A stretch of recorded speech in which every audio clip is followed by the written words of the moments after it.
Welcome to Nerd News Happy Hour, episode 40. Welcome, everyone. I'm Kalo with our co-host, Shauna. Uncle Black. On a delay. featuring Mike Landana. There we go. Normally, we get that shit in order. It's like, oh, hey, what order are we going to go? Yeah, no, we didn't do that today. That's what I get for being, random as hell, so. Apologies. It's fine. Right. How are you guys doing? How was your week? Yeah, it was all right. It was a week? Yeah. It was long. Anybody? Long. Yeah, it was long. Long. No, he's not in the chat automobile. I was going to say, is he in the chat yet? Well, no. He's probably got this. Oh, yeah. My week was simple. Sorry. See, this delay thing is killing me. It's like one of those old, live from Afghanistan or Iraq things where it's like someone says something, and then there's nothing for about 10 seconds, and it's like, oops. Well, that's the Zoom meeting world we live in right now, even though we're on Skype, but same thing. Yeah. But, so while we're waiting for, because let's face it, we're just waiting for Long to join in so that we can do our normal shtick. I'd like to do a quick shout-out. For sure. Go ahead. So, I did it the past 2 months. I stopped, but I definitely think I might be doing it again. But Comic Tom, find him, Comic Tom 101, YouTube, Facebook, anywhere. He does this mystery mail call where you just get random comics and stuff. And I got this amazing that is dope. Mandalorian and Baby Yoda print. It's that is signed gorgeous. and numbered. So nice. And he gets a lot of, exclusive variant prints. My latest obsession has been with Peach Momoko. Amazing work she does. I was really hoping Jay was going to be on so I could show him what I'm gifting him because I know how much he loves The Walking Dead. But that cover is gorgeous. Yeah, just definitely if you like comics and you love getting just random comics, and what's great is you get old comics and new comics, and the old comics are in pristine condition, like no shitty rips or no. It's like these bad boys have never been out of the board and packaged, so. Oh, nice. Definitely, even if you do it once, just to see, dude, totally. Comic Con 101, mystery mail call. Do it. Definitely. Do it. Tell them Shauna sent you. Shauna tested, Shauna approved. Yeah, it's Shauna tested, Shauna approved. Tell them I sent them because I'm low-key stalking them. And they're all over social media, right? They have... Yeah. Yep, he has a YouTube channel, Twitch. I don't think he's on Twitch, but he's on YouTube, Instagram. That's pretty dope. Check him out. For sure. Thank you very much, Shauna. Yeah, so on some sad news, let's get that out of the way first, right? Regis passed away. Yeah. Yo, sucks, yo. How old was he? 88.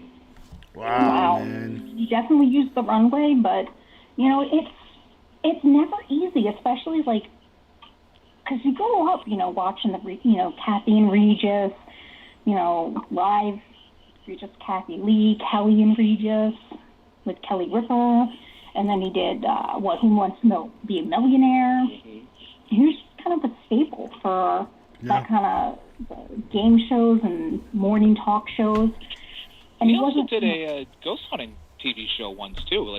He was in on one episode. Whoa, I didn't know that. I did not know that. I didn't know that either until one of my friends went, "Oh, well, you're talking about his cameo on How I Met Your Mother. Well, he also did ghost hunting one episode on this thing, and I'll find the link and I'll send it." But sounds good. Yeah, he did that too. I don't know. I don't think it was just the look, an opportunity to make money. It's like, hey, it's something to try and do, because Regis was just about all that. Regis was about experience. Yes. He did things for the experience, to say, hey, I did this, not for stupid reasons. And I think that's something that made him a really good TV personality, was you didn't get that fakeness from him. Like, he just seemed like, I'm such an idiot, okay? Why? I'm looking for my phone everywhere. Everywhere. It's sitting right in front of my face, pulled up to the Facebook Live so that I can look for comments. Here's your sign. No. Oh, yeah. No, definitely. I feel you, man. Where the hell is Long? And where's Jay? Yeah, like, what the hell? Long. Where are these? Long. Where are you? Hello? Usually when Ernie calls, says Long, he shows up out of nowhere, man. He's a ninja. Right? He's got that, mental telepathy. He's a straight up ninja. Your presence. He only appears when you need him most. Which, speaking about ninja and gaming, how's Ghost of Tsushima, Landana? Oh, my God. Yeah, huh? I just started Act 3 yesterday. This game is so expansive, so immersive, Okay. that you can either blow through the story quickly, or you could, take your time, build your character. And the funny thing is, Act 1 into the end of Act 2, you're developing your samurai skills and these ghost abilities. And then it makes the video game, break, slam, left turn kind of thing. And you develop this ability. I mean, it's not really a spoiler. It's not a spoiler. It's an ability called Ghost Power. I'm not going to get into details on that because it's badass, but it's one of those things that make you go, yeah, that's definitely a video game. You know what I love is the almost vibe of this, of watching, a movie back in the day. Yeah. This cinematography of, Japan, that, you don't get anywhere else, anymore. They even had... And the cool thing with the game is when you start, it has 3 different modes. You could have, original mode, which is, English speakers, which, okay, cool. Then there's Samurai Cinema mode. It's English subtitles and Japanese audio, speaking. That version is better than the English version. It is, yeah. Anything... And then... You're a Kurosawa mode. Kurosawa mode, yep. That shit's fucking phenomenal. And just even I don't want to talk about it much because I know you're gonna play it. But listen, from what I've been reading, because I haven't played it yet. But it's worth it, and I would highly recommend everyone to check it out. I will once I get my copy, but everybody who could talk to it, just they have the best to say about it, man. Everyone. Mm-hmm. I mean, it blew Last of Us out of the water. Yeah, honestly, I have a bias, obviously, because I love, Japanese culture and history with the samurai and everything. But this game, even my little sister saw me play it, and she goes, "This game is beautiful." Yeah, it is. Does it have the action? Oh, sorry. Keep going. No, go ahead. Oh, I was just going to say, does it have the type of action sequences where, stuff happens, you're like... Yes. There is the violence and the gore, yeah. And there is definitely emphasis on bloodshed. Yes. If you use the touchpad and you swipe right after you defeat your enemies, he cleans his blade. He'll either shake the blood off, or he'll do the thing where he takes the and then he sheathes it. You can bow and pay respect, and everything. Do you know why? Nice. Do you know why they clean their blade? Because if you put a bloody blade in a scabbard, it's going to get all moldy, and the blade can get rusty. Well, the blade gets rusty, but two, it was because they respected, even though they were enemies. He was a samurai, and because the enemy was a samurai, it was out of respect that they would clean the blade, not only for when it would get rusted, but out of respect, they're like, listen, I got you or whatever, and it's like, what they would swipe it so that the blood will like fall for the next battle. Yeah, it's kind of like that in that regards to why they did that, but also at the same time they were just like, ew, blood swipe, Well, I thought in a lot of Asian cultures, the soul could not rest if the body was not fully intact. Yeah. So even having that little bit of blood on the sword, taking it with him, would mean that samurai's soul could never rest. Absolutely. So in wiping it off and getting it off the sword, it allowed no part of the guy to be, spread out where it should belong, and then his soul could rest. And they don't emphasize that kind of like the culture and tradition of the samurai in the game. It's not a historically accurate game, not even close. No. Of course not. It's just a video game. What were you gonna say? Someone's in the chat room. For the 30th time in a row. 40th, right? 40. No. 30. 40.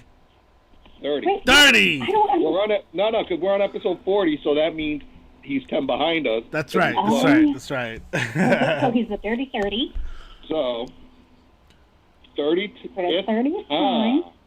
In a row. Fuck you! Astoria crew. Gee, thank guys. For those that just joined the chat, there's also Jenny Mitch there. Hello, Jenny Mitch. Jenny Mitch. Jenny from the block. Yeah, you know that's Jenny from the block. You know what I'm talking about? All right. Well, current discussion here is Ghost of Tsushima and like stuff like that. So if you guys got any comments or opinions on the game, chime in. Yeah. Drop it. One of the things playing it, I accidentally bumped into one of the oxens, and the oxen actually walked into the fire, and I killed it. Dang. Yeah, there is collision detection on there. In the game, oops, sorry. Go ahead. I was just like, did that just really happen? So then I'm like, all right, there's a horse. Let me just hit it with the sword. Oh my God! I killed someone's horse. Wait, so you just like bumped into the ox? Like you just booty bumped? Just bumped it, and it started moving, and it knocked into the campfire, and it just caught on fire. Yeah. So my little what WTF moment in the game, I was invading a fort to reclaim it, and along the lines of the game, you develop the ability to use poison.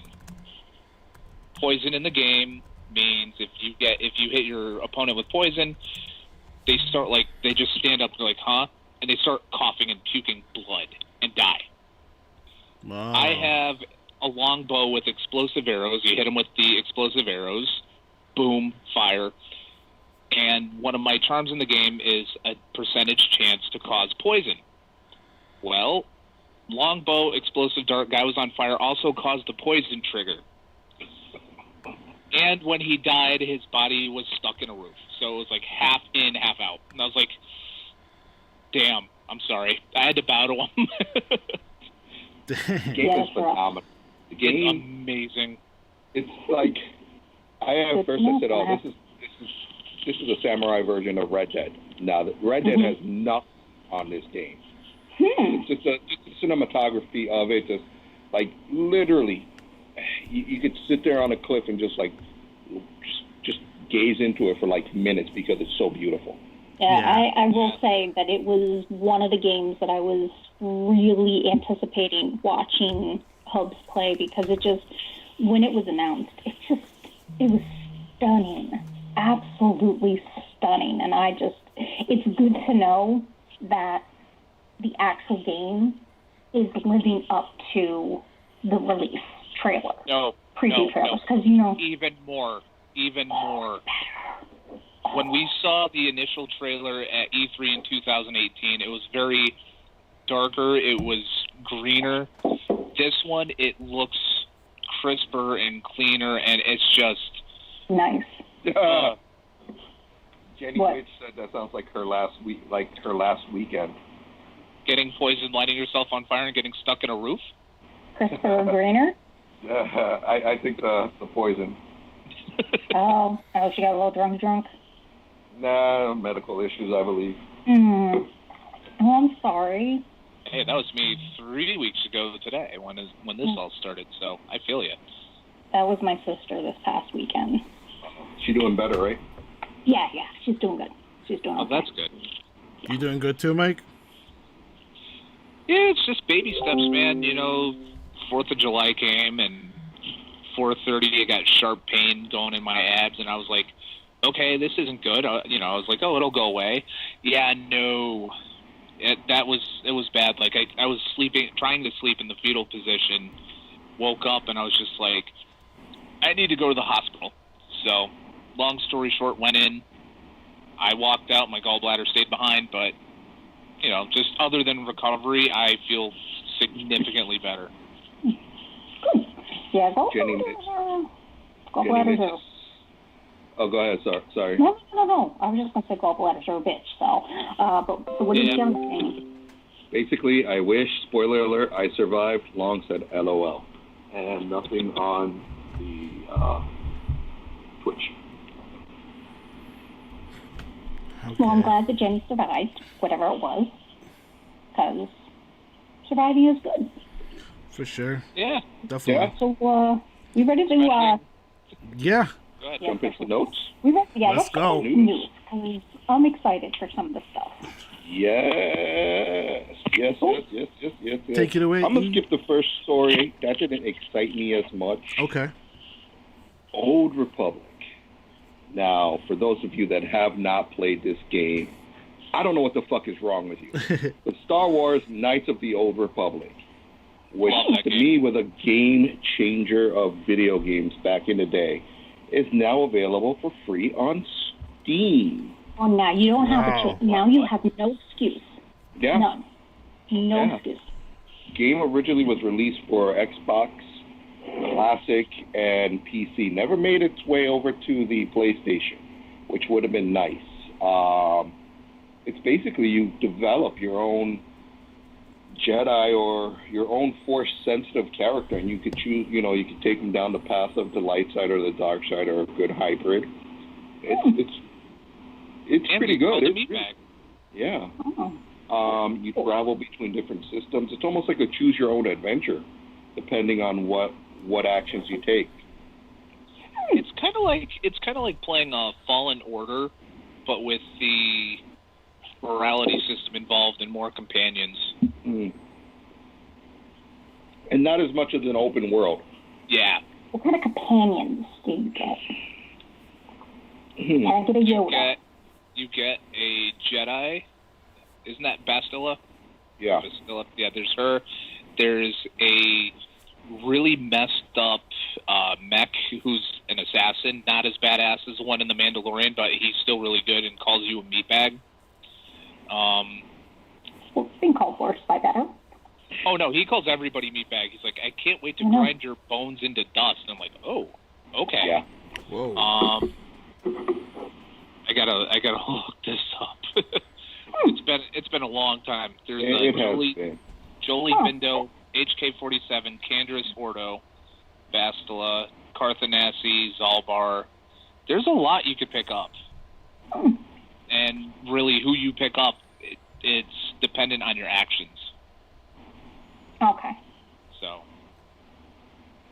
But yeah, it was a really good game. It was. And the cool thing is, if you're going towards the light side of the Force, your companions go that way too. If you go towards the dark side, they kind of follow you into the dark. So it's very, yeah. Well, mine obviously would be, because, like, I don't know. Like, I'd sit there and be like, all right, I'm going to be bad. And then the first time it gives you a choice to do something good or bad, I'd be like, oh, but I can't. I'm going to go for fine. Because, That was me in Fable. Like, it's like, yeah, I could be bad or good. It's like, I'm going to be bad. No, good. I'm like, damn it. Yeah. It's like the first kind of moral choice. And it's like, kick this puppy. No, I can't. It's a little puppy. I'm going to be a good guy again. Kick the puppy. Good. Do it again. Nothing wrong with kicking chasing the puppy. Yeah. What's It's the just next a one? video game. No. It's just a video game. Doesn't matter. Yeah, I lie. I felt bad about that poor heifer. Although I wish I could have gotten the scent of that cooking beef. Oh my God! Smell-o-vision video games. I would have been so So you want to smell the Mongolian beef? happy. God, Mongolian Oh rib. my God. You know what I miss? I miss Korean, Mongolian barbecue. Oof. I've never had it. I've heard that it's amazing, but never had the opportunity. There's something about watching them walk around that giant slab cooking your food that's just so satisfying.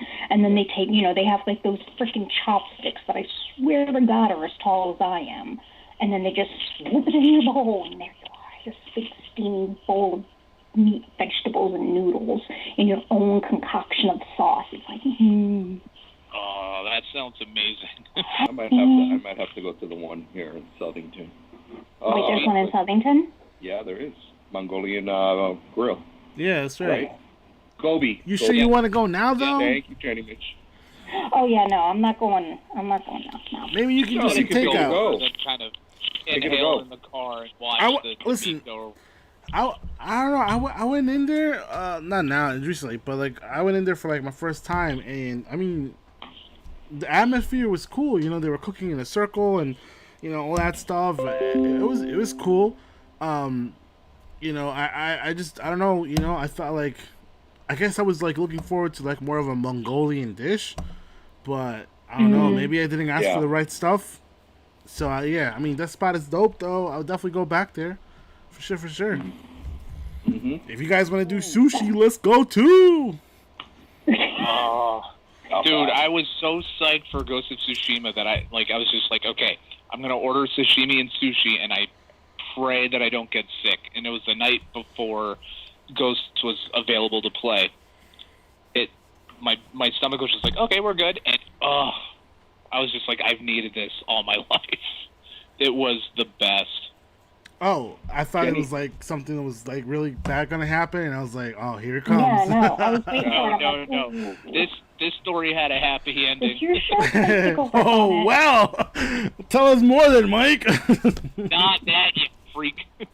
Anyways. Said it's the best time to go. Limited people because of the social distancing, and no wait. Support your local merchants. Hell yeah, good shit. I like that, That's Jenny. a good point. I'm just like, I think for me, I would have to kind of like scope things out, because like we went to pick up food at Wooden Tap in Farmington, and there was a lot of people there. But then we picked up food at I forget where it was, but it's a small place near us, and there wasn't a whole lot of people. And I'm like, that I'm okay with, like, because even with the sitting outside, I don't know. I just don't trust people at this point. I really don't. No, I went to Cheesecake Factory last Sunday, anniversary dinner. We went around 4 o'clock, and it was like a ghost town. We were seated within 5 minutes of getting there. Right. Normally, you're waiting 35, 40 minutes to an hour. And we were really spaced apart from everybody else, which I really liked. I just don't like sitting at high tables, but the food was actually better than I really don't care for Cheesecake Factory. I think it's overpriced for mediocre food. But this time I really enjoyed the food. It actually tasted really good. To the fact of, wow, this is a thumbs up. COVID, at least in my eyes, COVID did them a favor. Would you say that it sounds like because there's less people, meaning they could pay more attention to your food.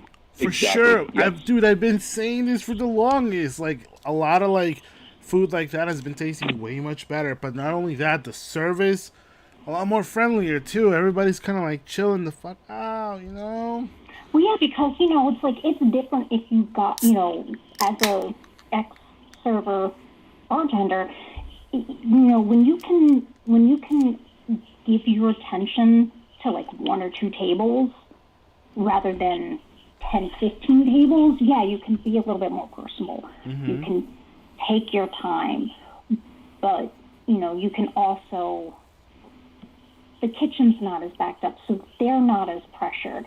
So everything has a more relaxed attitude overall.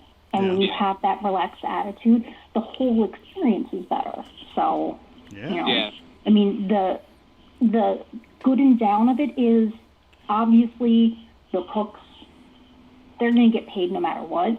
Yeah. The servers, they're definitely, I mean, let's face it, we're going to call it what it is. They're kissing ass more because now they have to make up their tips. Oh, yeah. Because, again, 2 to 3 tables versus 10 to 15. Mm-hmm. Yeah. Jenny, that's rude. Yeah, Jenny said, and that is why businesses are closing and won't be around once this blows over. Life is short. Eat what you love what you eat. Also goes, wait staff lives off those tips. They will almost perform favors for the best. You're cutting out. What was that? I mean, I heard they will perform favors about, for the best. The wait staff will damn near do sexual favors for you for those tips. For that cash, some of the best service lately. Yeah. Oh, God, yeah. Well, I think also a lot of it is they're just really grateful that people are coming out and showing support. Because, you could easily go to McDonald's and Burger King, but they're going to their local, the local joints. Very true. Very true. But on that note, Kotaku came out with a story. Well, they got trolled. They got trolled heavily by their fans because they didn't verify the sources, and their Twitter account went absolutely ham. And now this is Kotaku, all right?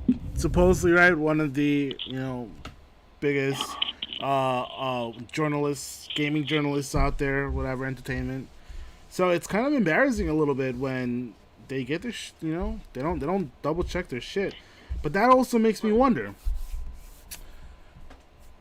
Does it really hurt them, seeing as we're all in the digital age, we're all stuck at home and on our phones and on our computers, and there is no other way for us to not dive into a story by somebody. So does it really hurt them, or at the same time, do they not care because we're a big journal company, journalistic company, like, so we get one wrong, oh well, Is that... exactly? They basically got trolled by a story. Who's they? Fans. Kotaku. Yeah. All the Nintendo fans got trolled by these two accounts. One was Super Mario 35th, because it's Mario's 35th birthday, and then F0JP. And because Nintendo was coming out with that big announcement this week, which really didn't amount to much, which is why I skipped that first story. But it was one of those things of, dude, check your fucking sources. And it wasn't. And what's funny about it is that the one account that only had one media post, it wasn't even safe for work. I don't know if you guys can see it. If it's no, it's like it's getting choppy and stuff.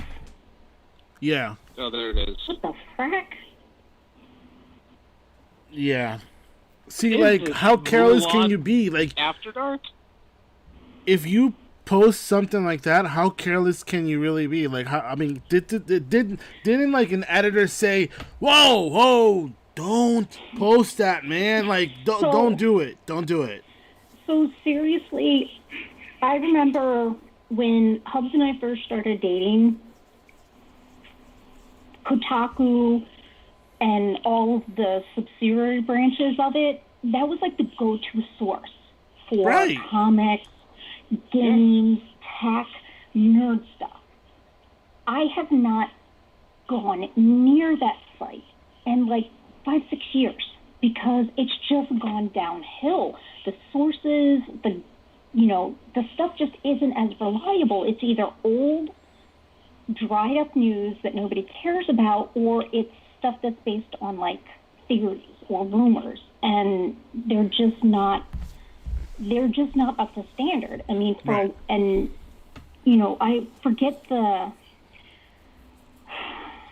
like maybe about a year ago, Hubs was showing me about how this guy on one of the big YouTube gaming report sites did a review on a video game, and he basically plagiarized the entire review and playthrough from another gamer.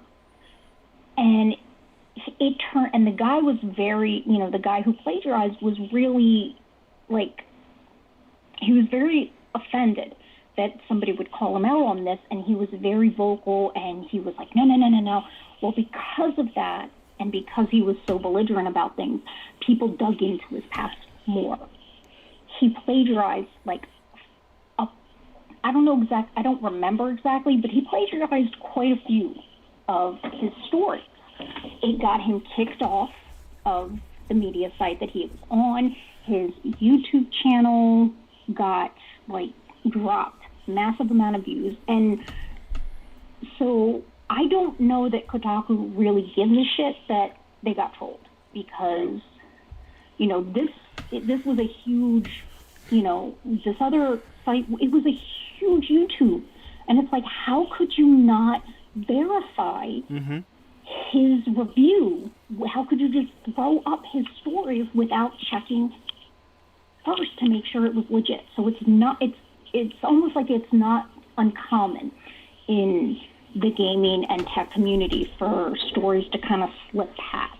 Yeah. And I don't know if it's because game and tech news comes so fast-paced that there's this desire to be the first one to post it, that they're like, they don't care if it's true or not. They just want to be the first ones to say it. They want that. It's clickbait. Yeah. You know, they just want that notoriety of being the first to report on it, even if they were the first to report on fake shit. Right. You know, give you an example. Sorry, E. Sorry. Go ahead. Sorry. No, go ahead. Oh, no. Just to give you an example. This past week, also, there was a news article. It was news all over the place. 3 executives from Red Bull were fired. One put in her 2 weeks and shit, and stepped down. The other 2 were fired because they were doing a presentation for like 300 employees, and in this presentation, they on purpose left a slide where it showed like a map, and in this map was different countries around the world, and in the countries, and it gets better. You'll understand why I'm saying this. These countries was like China, and in the middle of China, it says they make our stuff. In Mexico, it said Sioux animals come from Africa. Sioux animals come from here. Mexico, they do our laundry. In the Middle East, it said evildoers. Crazy, right? But the reason why this happened was because they were upset. The executives were upset that Red Bull had not, gone woke yet. They had not said Nike and everybody else Black Lives Matter and all this stuff.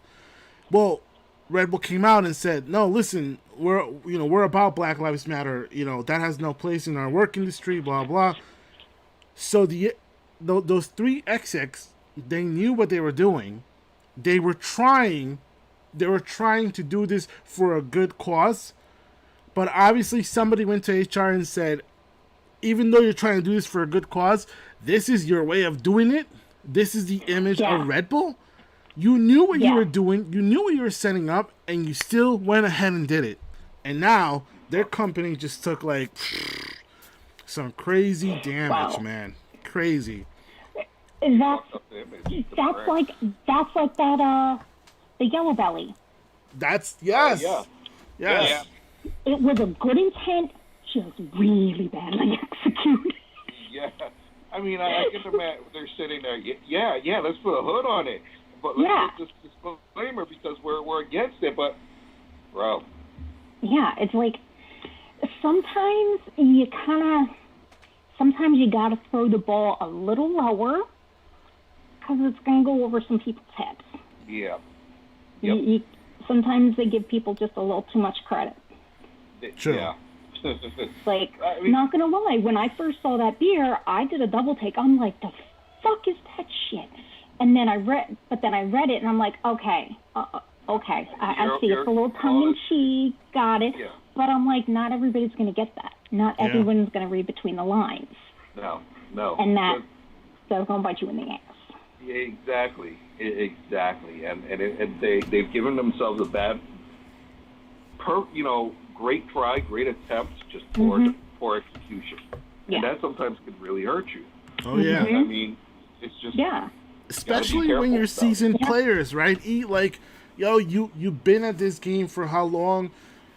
Until now, you decide to do something about stuff, but you should know how business runs in your company already. Yeah. So are we getting careless? Are you getting careless? Crazy, man. Crazy. I think some people they jump before they look. The old saying is look before you leap, and they're just not doing that. They're not looking at the bigger picture. Like, I like to say I'm a pessimistic optimist, where I'm like, prepare for the worst and you're never disappointed kind of a thing, where I'm like, how could this potentially go wrong? I'm like, let me think about that before I do this, because I'm like, this could blow up big time. Mm-hmm. Yeah. And I think sometimes they just don't think that. They just like to think, like, how can we help? Well, let's do this. And they're like, yeah. You kind of feel like that 3-panel meme where they talk, where the end, the guy says something like obvious, where it's like, how about we just do this, and then they throw him out the window. Yeah. Like the guy's the voice of reason. I'm like, obviously in some of these situations, the voice of reason was just not listened to at all. Was not there. But and in saying this, back to going to check your sources, this was one that I didn't get a chance to add to the news. Mm-hmm. But back to gaming and news and info, how Kotaku has fallen off. There's a potential that we're going to get G4 and Attack of the Show and X-Play back. Wait, hold up. Now, if we get it back and Chris Hardwick, that would be such vindication. I want to see Adam Sessler and Morgan Webb back. I wouldn't mind seeing Olivia Munn, but she's kind of famous now, so. But so what? That'd be kind of cool. You brought it back, though. A lot of exposure. Yeah, didn't you call what is this? Olivia Munn doing now? Nothing. Yo, didn't you call this like a week ago? Didn't you just say the exact same thing, bro? I was talking about them a week ago, and that this morning it's just like, what the fuck? So they teased on Twitter that they may be coming back. It may not be the traditional way that it's not a linear channel on cable. Mm-hmm. They'd probably be more powerful if they just were a YouTube channel or a channel on Twitch. Oh my God. And that keeps your budget costs down. Like seriously, I think I didn't even have a chance to put the link, but let me. And again, I'm sorry if we're getting. So good. Is it the Deadline article? It's I got it from Game Rant, and basically their tweets showed. We never stopped playing. We never stopped playing. Yep. That's dope. Oh, that's so awesome. Now, good show. It's going to be under the NBC Universal Comcast Spectacor esports platform. Oh shit! So it'll be back on TV. Yeah. The Peacock. I especially during this time, G4 TV is what we need so badly. Oh. Mm-hmm. Oh, yeah, it'll be on NBC Universal's Peacock app. Yeah. Nice. Very nice. Yeah. I really would have loved to see, X-Play and their reviews on certain games. Like, I was playing Ghost of Tsushima, and I was just hearing in the back of my head, Adam Sessler's voice going, "We give Ghost of Tsushima 5." out of 5. I missed that so badly. There were so many great games that it's almost like, I don't know, you just that nostalgia of remembering everything that they used to do and seeing what if of what if they were still doing this while all this other stuff was happening. So now it just gives you like, the future. The future could look pretty nice. Yeah. Well, also it'd be nice to have things like X-Play come back, and there was a large following. It would hold a lot of these studios accountable for the content they make, because they know people are going to watch this, and if they give this a low score, then shit, we're in trouble. Yeah, and they were always quick to call people and things out. Like a lot of times, you see reviews for things, and you wonder how legit those scores are. I mean, one of my favorite things, husband and I watch on YouTube are like the times where there's like Guru Larry and Slope's Game Room. They do these stories about magazines that basically gave inflated scores to video games for because they were like, you need to give our game a good score or you can't do anything in your magazine, and like Last of Us 2, or it was like, hey, we'll pay you to give us a good score. Yeah, exactly. So it was like, you knew that they were at least an honest establishment. You knew what they were saying was going to be legit because, one, they were actual gamers. Yeah. They're not some writer who's just writing about shit who's never picked up a controller in their life. These are legit gamers, legit nerds, legit fans. And especially those, I can't remember the show, but like video game audio producer Tommy Tallarico was on there, and he would just dissect the game. Or there would be something like, I even remember like post G4 TV years, there was something that pissed off Adam Sessler, and he went off. And I've never seen that dude go off, man. Never seen him go off. And by the way, quick little thing, G4 TV already has an Instagram page set up. Oh, dude, they're coming. It's coming. And one of the followers right off the bat, Olivia Munn. There you go. Good shit, Mike. Good shit. Good research. Yes, we need to follow that like fast. Yeah, for sure. Well, there's only one post. It's a little video. It says, "We never stopped playing," and that was a day ago. That's right. And it was that G4 TV. It doesn't have the verified yet, but it's already got 7,366 followers. See, I will admit that when we, again, when Hubs first kind of showed me that, I was very like, I don't want to say I was put off by Olivia Munn, but I guess there was this part of me that just couldn't believe someone like her was into the type of stuff that I liked. And I'm like, is she legit? But then the more you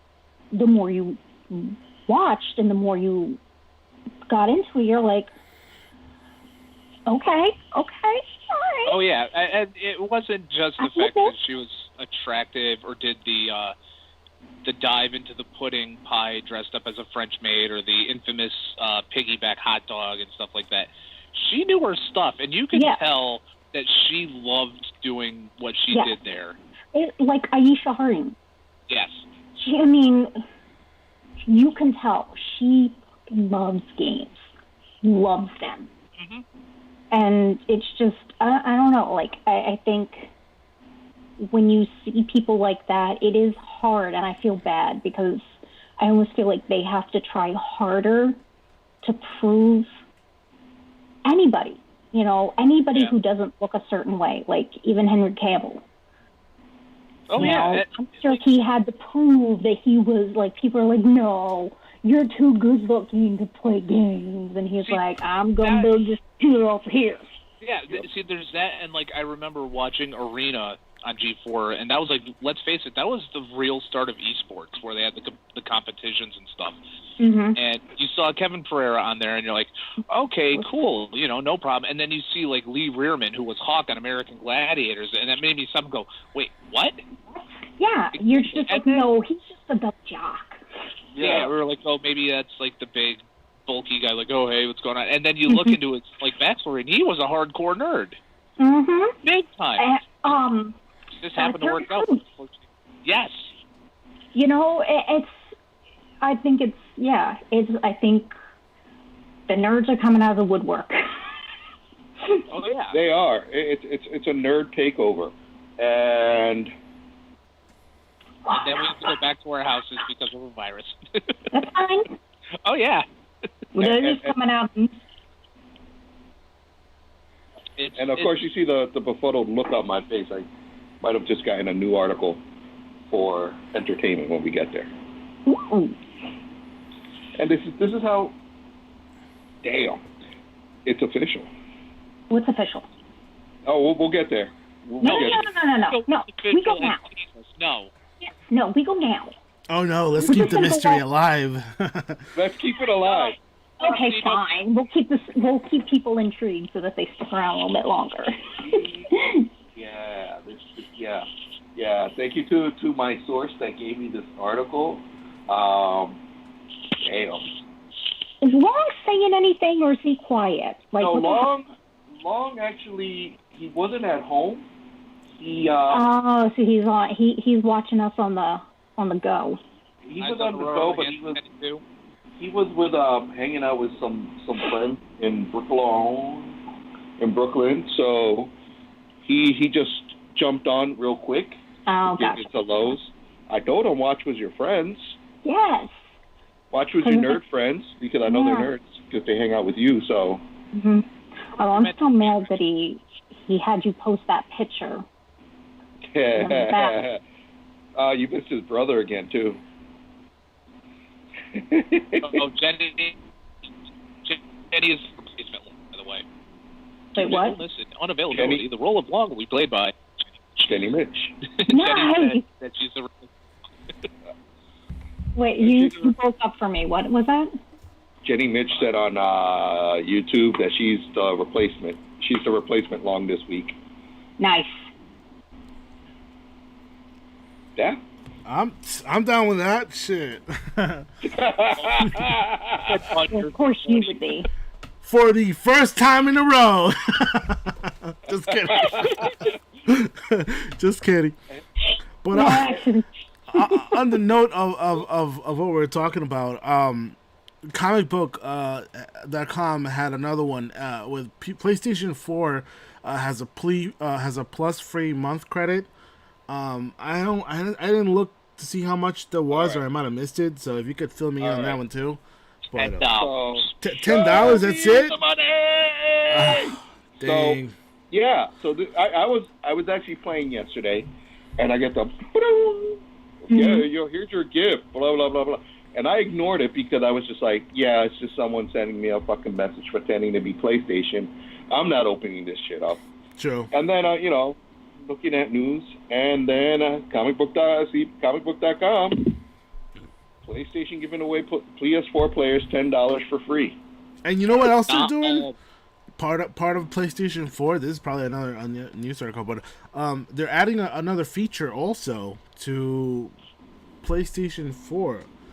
But fuck, I forgot about it. I might have to look it up. I think it's actually in the description also. So if you guys want to click on it and check it out, it'll show you what they're asking that's been necessary. I think it's a 2-step verification and a couple other things when it comes to like party chat and whatnot. Nice. Yeah. Yes, Jenny, for free. No, they've always done the 2-step verification. You just had to have it applied as an option. Like mine is 2-step verification. So like I'll log in somewhere and it'll be like, here's your text, enter this code, and it's nice to have. Sometimes it's a pain in the ass, but it's good. Mm-hmm. Yeah, it's not bad.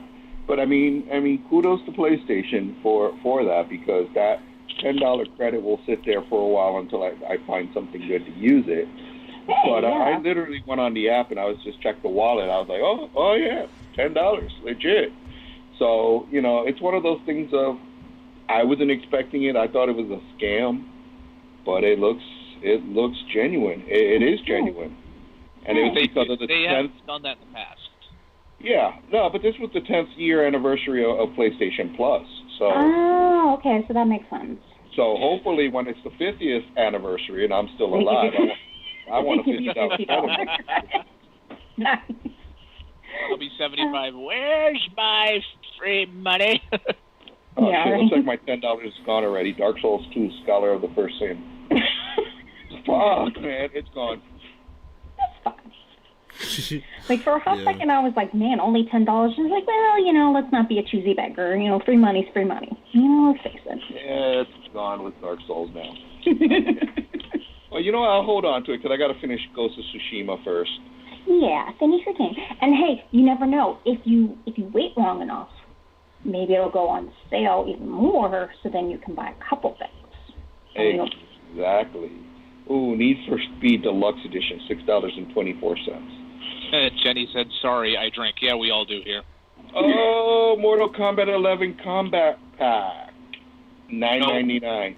I am not touching Mortal Kombat until I see Ash Williams on that playlist. Tekken 7, $9.99. Rainbow Six Siege Deluxe Edition, $9.99. Yakuza Kiwami, $9.99. So, god damn it. There's a lot of stuff that you can get. Look at this list. God damn you. He's like, I done fucked up. And then, yeah. And then I believe there was... to go down that rabbit hole. Yeah.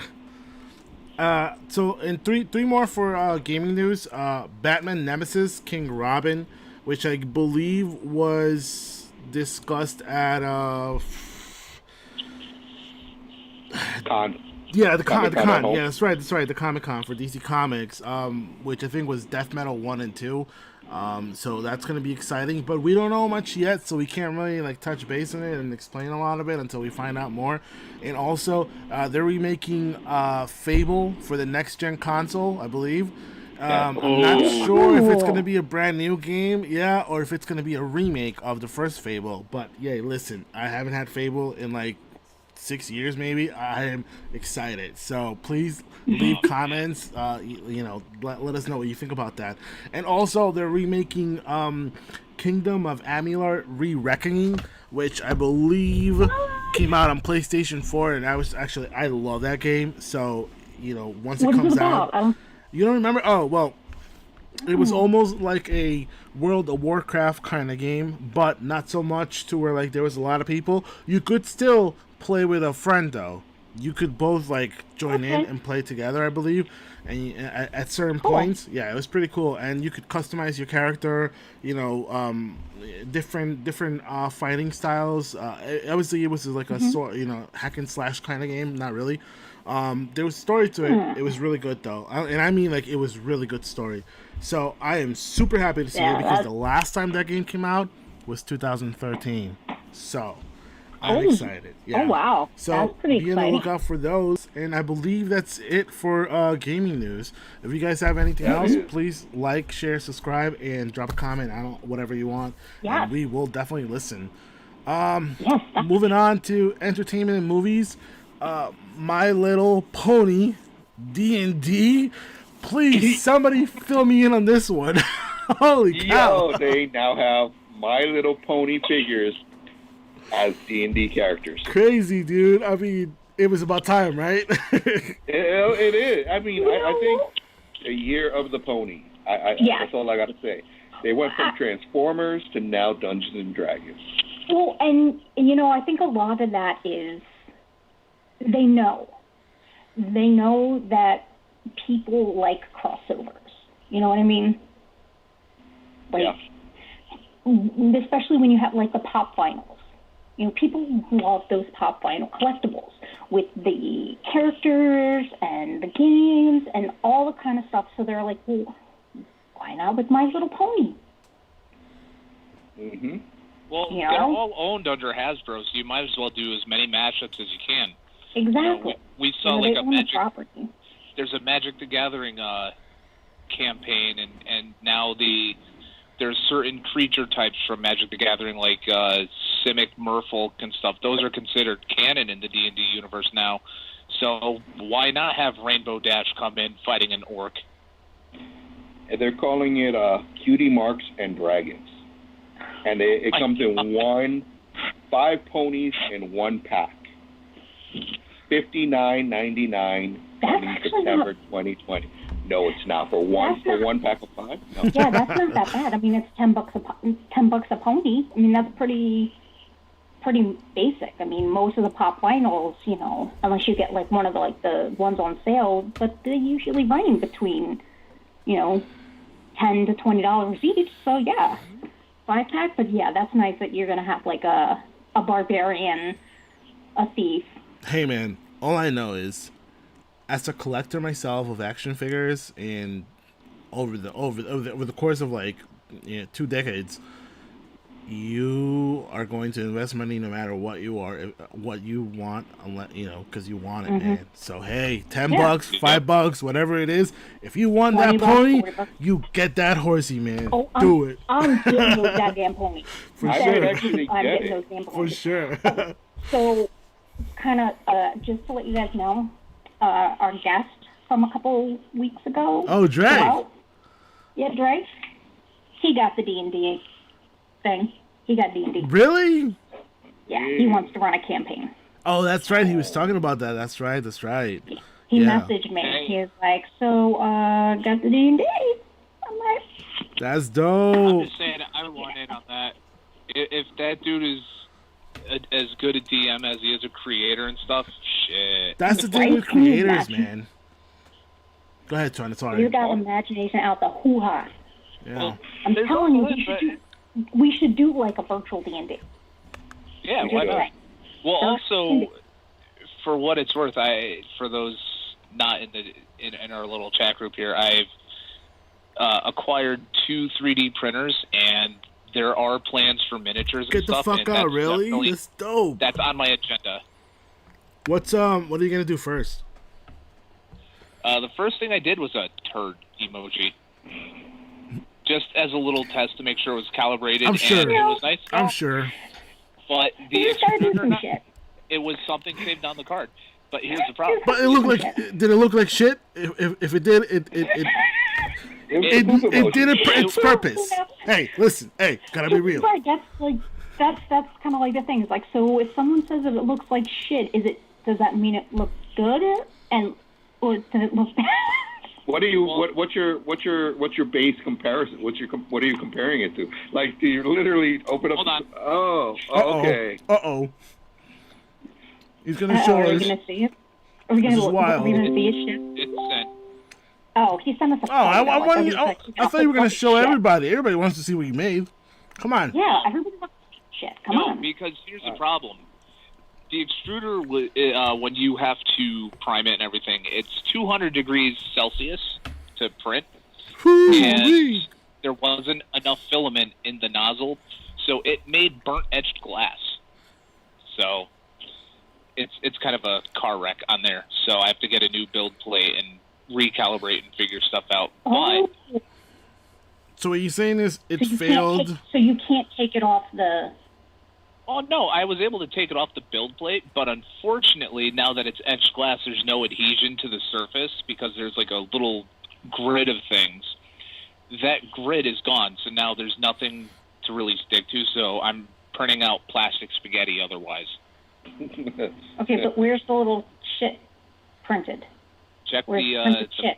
check the chat. It's not by I your know, but- computer. You do not We want to show want you to us. put it on All right, camera. I'll show everybody. I don't have it at the moment. Let's see. But Can anyone the other see thing I have this? is a resin 3D printer, and that's it. That's Aw, there's this little shit. It looks with like the shit. etched That's glass awesome. failings. With a halo. Oh. Well, initially it's it's supposed meant to to be be like a hung on a keychain. Christmas tree, okay? On a shitty Christmas tree. Yes, exactly. Oh. It's See, cute. even if I try, I can't get What the about shit the resin 3D printers are pretty It's cool. cute. Yes. I do have one of those, so there are definite plans to make miniatures and stuff like that. So if people play D&D and be like, "Hey, you're an elf bard. Here's an elf bard miniature for you." You know, it's something to do. Well, on it. that would take a lot of 3D CAD design, and I am not that skilled. I know. Wow, that's exciting. Jenny, it's had enough fiber. She said it's demonically adorable. What did you say? Wild. It's demonically adorable. Demonically. Hey, I'm down. I am here for anything that's demonically adorable. Did you hear what he said? It had a lot of fiber. Yeah, it did have a lot of fiber. Thankfully, it didn't have any porn in it. Oh my God! You see, I was thinking that, Sean. I just wanted to be quiet and not bring it up. All right. Good shit, Mike. Needless to say, though, that's in the works. Though, is once I get all that figured out, there will be like random miniatures and stuff. Like, hey, who wants a little Pikachu or whatever? And Shauna, just so you know, there is a Baby Yoda one, and it says "I'm watching you." As soon as I saw that plans, I'm like, I'm saving that. Once I can print it out and stuff, Shauna's getting it. That's really weird. Now, Add to my ever-growing Baby Yoda collection. there you go. See, you might gotta like get. somebody made a full 3D printed set of the Commando Elite from Small Soldiers. Dope. That's actually really cool, man. Yeah. Can you imagine how fucked up that you could do to somebody to just like, especially if like they're really, you know, they really liked that movie, and then you just hide those fucking figures around their house and they find them. Oh God! Or just like move them around and be like, You know what, Shauna? Nitro. Oh God! Shauna, you're giving me a good idea. This is going to be the new Easter. right? Mike, I think you got a job. You got a company going, Mike. You got a company going. I just gave you ideas. Off air, so it doesn't get Yeah, stolen. Yeah. Exactly. Because you know, anytime Somebody Peekaboo, will cheat. Jenny Minch said a peekaboo. A peekaboo. That'd be dope. Oh, Good shit. Literally. So, what's coming in August? According to Lifehacker, HBO in August is going to be getting Quite a bit of content. Yeah. Let me pull up that list. And I haven't forgotten the breaking article that I just got. I'm just holding on to it. He's just sitting over there with his little evil menace. Well, we're getting all of the Batman movies. Yes. Holy shit. What? Yeah. Keaton to Bale. Yeah. I love Keaton. We're getting All the Blade all Runner. The President's Men. Did you say Blade Runner? Blade Runner. Yep. Chariots of Fire. Oh, But the first Blade Runner, the final cut, the 2007 version. I was going to say, like, are we getting both Blade Runners? Oh, no. Oh, God, that'd be great. Shoot. Driving Miss Daisy. The Fugitive. Whew. Flipper. Harley Quinn, season 1 and 2. Jenny. Wait, what? What, 1 and 2? Oh, Harley Quinn, season 1 and 2. Oh, Yeah. the animated show. Yeah. I want to watch that. Yeah. I think somebody was talking about it. I think Jay was talking about it. I'm not mad at Kelly Cuoco's version of Harley Quinn. Not mad at that at all. That's cool. The only thing I've seen from that show was like previews, and a lot of it was Kaylee as Harley Quinn. I'm like, that's not a bad job. She kind of brings that persona and personality to it. True. Yeah. Yeah. Like, when I first heard that she was going to do the voice, I was like, all I could think of, like, was her in, you know... Penny and, The only things I knew her from were... what was it, 9 Rules for Dating My Yeah, there's Daughter? that. And she was also in Alley Cat Strike. And also Charmed. Yes. Yeah, but... Oh, we're getting Wedding Crashers. Yes. Oh. The Lost Boys. Leprechaun. All Leprechauns, kid. Leprechaun, Leprechaun 2, Leprechaun 3, Leprechaun 4, Leprechaun Origins. House Leprechaun Party, 17. all the house Why haven't you parties. died yet? Yeah, all the house parties. Highlander. There's a lot. Yeah, so there's a lot of movies. Guys, check it out in the link description. I still say that, speaking of House Party, that the Kid and Play should have been the official greeting because of COVID, since you couldn't do, not, The foot elbow dance. bump. You do the foot dance. You do the foot dance. Ain't gonna hurt When you walk- nobody. You hook your ankles and you jump around. Yep. Ain't gonna hurt nobody. Hey, are we doing okay on myself. Facebook Live? We doing all right on Facebook Live? Yeah, nobody's really talking on there. Oh, but it's good. The feed is good. Yeah, Oh, okay. no. Yeah, Hey, you're good. Jenny's staying constant here. She's like Michael Keaton's her Batman and ain't gonna hurt nobody. Yeah, Michael Keaton. Hudson and I were talking about it, that Keaton and Affleck were surprisingly the best Batmans. Like, because not only could they nail Bruce Wayne, but they nailed the Batman persona. Like, they nailed them both. Like Christian Bale, he was okay as Bruce Wayne, but he was pretty decent, but he was good for Batman. And That's all you got, because don't even go to. Well, Clooney did a good Bruce Wayne. Yeah. Yeah, he had the Bruce Wayne look down pat, the socialite pretty boy, but he was shit as Batman. He just didn't have that. Yeah, he was he wasn't even Adam West Batman. No. Like, Hey, Adam West will always Batman. be my favorite Batman. He was so campy and goofy but as that's what I'm Batman. saying. But that's what I'm saying. Like, everything about him was camp. It was like George Clooney's Batman was campy, but his Bruce Wayne was trying to be serious. And I'm like, no, can't have sweetie, it you both ways. can't have it. Clooney's Batman was cringeworthy, especially the part where they're debating over poison ivy or something, and he brings out a credit card. He goes like, "Never leave the Batcave without." I'm like, "Oh, shut up!" Or American Express or something. It was the Bat card. Yeah. He's like, "Never leave the Batcave," and I'm like, "No." Yeah. No, it's supposed to be bat shark repellent. The bat shark repellent. There was like the anti. Oh my God. Fat pills. That utility belt was something I've wanted in life. When Chris O'Donnell did the holy rusted metal Batman. Yeah, rusty metal, and like, to kind of like, really. That even as a kid, I was just like, that was how you tried to pay homage. Yeah, and he's like, no, it's holy and it's rusted. Right, and it's like, seriously. I was like, no, just that is not the fan service that we wanted. Because it's like, it's one of those things that's like, campy, it knows. It knows it's bad. It's not trying to be good. It knows.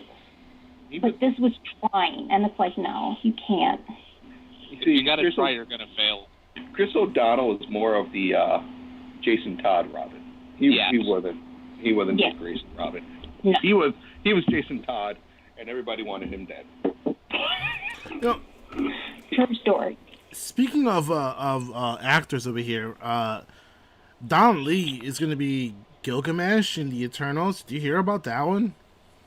Oh, he released a picture. Yeah, Didn't he? I think it was on was it Twitter? I'm kind of excited for that. Yeah, but are you more excited for Giancarlo Esposito being Doctor Doom? Yeah. I was hoping for that reaction.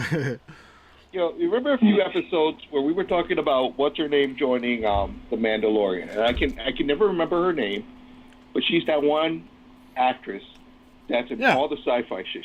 I know what you're talking about. It's like she doesn't get the recognition that she deserves. She ain't Carlos Esposito, and now she's coming to fruition. it's the same thing as happening with Giancarlo Esposito.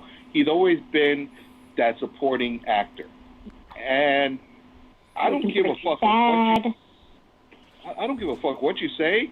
If he plays Doctor Doom in a Fantastic Four movie in the Marvel MCU, my God, that man has a prowess for being evil. Yeah. He's like, and I see it. It's going to solidify him as the go-to villain. Breaking Bad, Mandalorian, and now Doctor Doom. I mean, seriously. The guy, and you know how, like, some people, they have this, this menacing and imposing presence because of their size. Him, it's just something about his aura. He's a very calm. He doesn't get, like, veins popping out angry. But when he's pissed, he's pissed. And it's a little scary. Sure. He's got that calm scary, Yeah. Like the one where the people are like, you are way too calm in this situation, and I'm freaking the fuck out because of it. Yeah. And it's going to be, and here's the thing about it. He's playing Doctor Doom. So I don't want to hear any fanboy out there, well, Doctor Doom's not black. Doctor Doom wears a mask. He's charred. Yeah. It's not about who's playing him. It's about the presence that he will have. Again, Nick Fury, Kingpin, it doesn't matter. To me, I think it's the actor, sometimes the right person for the role. Oh, yeah. Yeah. Is another like, thing. In the case of Esposito, like, I was like, okay, why is he seemingly polite and stuff, and then you see him turn and he's like this vindictive bastard. And then that TIE fighter scene, oh yeah, absolutely. And then when he steps out of the TIE fighter pissed off holding the Darksaber, I was like, oh shit. I'm just thinking about that, I'm getting goosebumps. Like, he's perfect for Doctor Doom. Perfect. Yeah. Because, I know who he was, who played Doctor Doom in the Fantastic Four movie. Julian McManus? Yes, him. He was okay. He was like a Kevin Spacey kind of like character, But, he was good though. But I don't want to taint his name, but he was good. But he played it like he played his role in Charmed, though. Yes. And to me, that didn't ring. It's like, And that's all it was. That's all I can describe it was. Like, if I see you acting and I see your previous roles seep out, then that doesn't help you. Right. No. But if I see you and I'm, oh shit, that's Esposito. Yes. He was in this, that, this. Right. You're showing your range. But he's done something different in each one, it's just then because he's one of those actors that this is his time. 2021 is going to be the year of Esposito. Yes. Yes. Yeah. When you saw him in the Mandalorian, you didn't immediately think Breaking Bad. Mm-hmm. No. That's not the first thing. What your first thought was, oh shit. Yeah. And you were drawn into the character he was playing, and I think that was right on. When you see somebody and you think of their previous character, they're just not. It's not jiving, and that's the whole point of movies, is to be drawn into the character, not the actor. Exactly. And he's just like, he gives you that oh shit moment in The Mandalorian, because of course we all knew that he was going to be in it, we just didn't know what. Right, exactly. You didn't know who he was going to be. Yeah. And when you seen him, shit got real. Shit got real fast. Oh yeah. Get out. Like another actor that kind of fits the whole thing like that is Chris Evans. you saw him as Captain America, and you're like, oh, cool, he's Captain America. You wouldn't think that he was a Human Torch in the original Fantastic Four movies. I did. Or Lucas Lee. Yeah, I did. I would shut up, E. No. Every time he threw the shield, all I could think in my head was "Flame on." But that's just me because I'm a DC guy. So you pay attention to those details. Mm-hmm.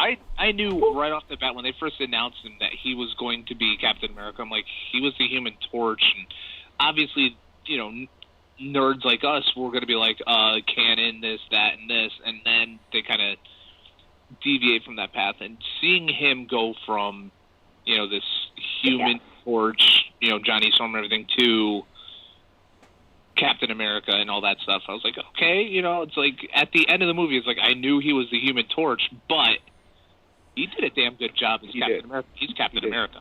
But see, and here's where you have, where you have that good actor's ability is, Esposito, he's playing a bunch of bad guys, but he's playing a bunch of bad guys and he's putting different spins on it.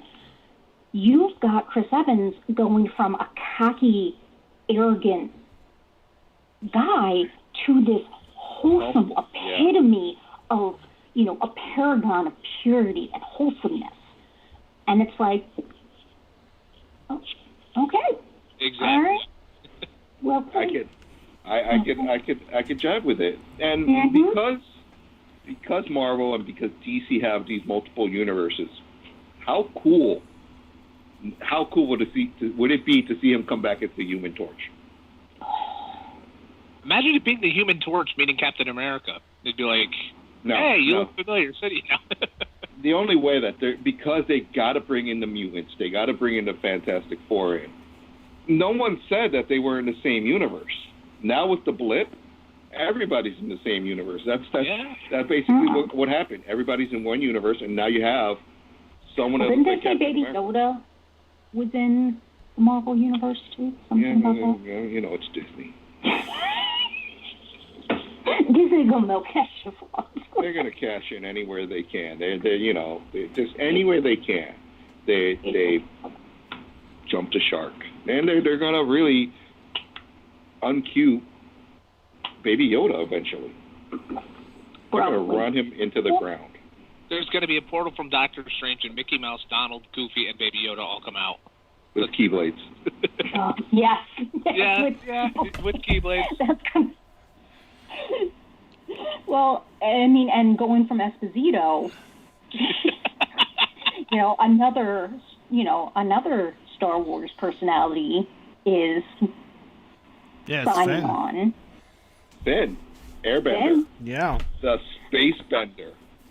Yeah, right, the Space Bender. That's kind of... Yeah, so he's ready to start on The Last Airbender, but nothing really has been set in stone, right? He's just mentioned that he's going to Netflix.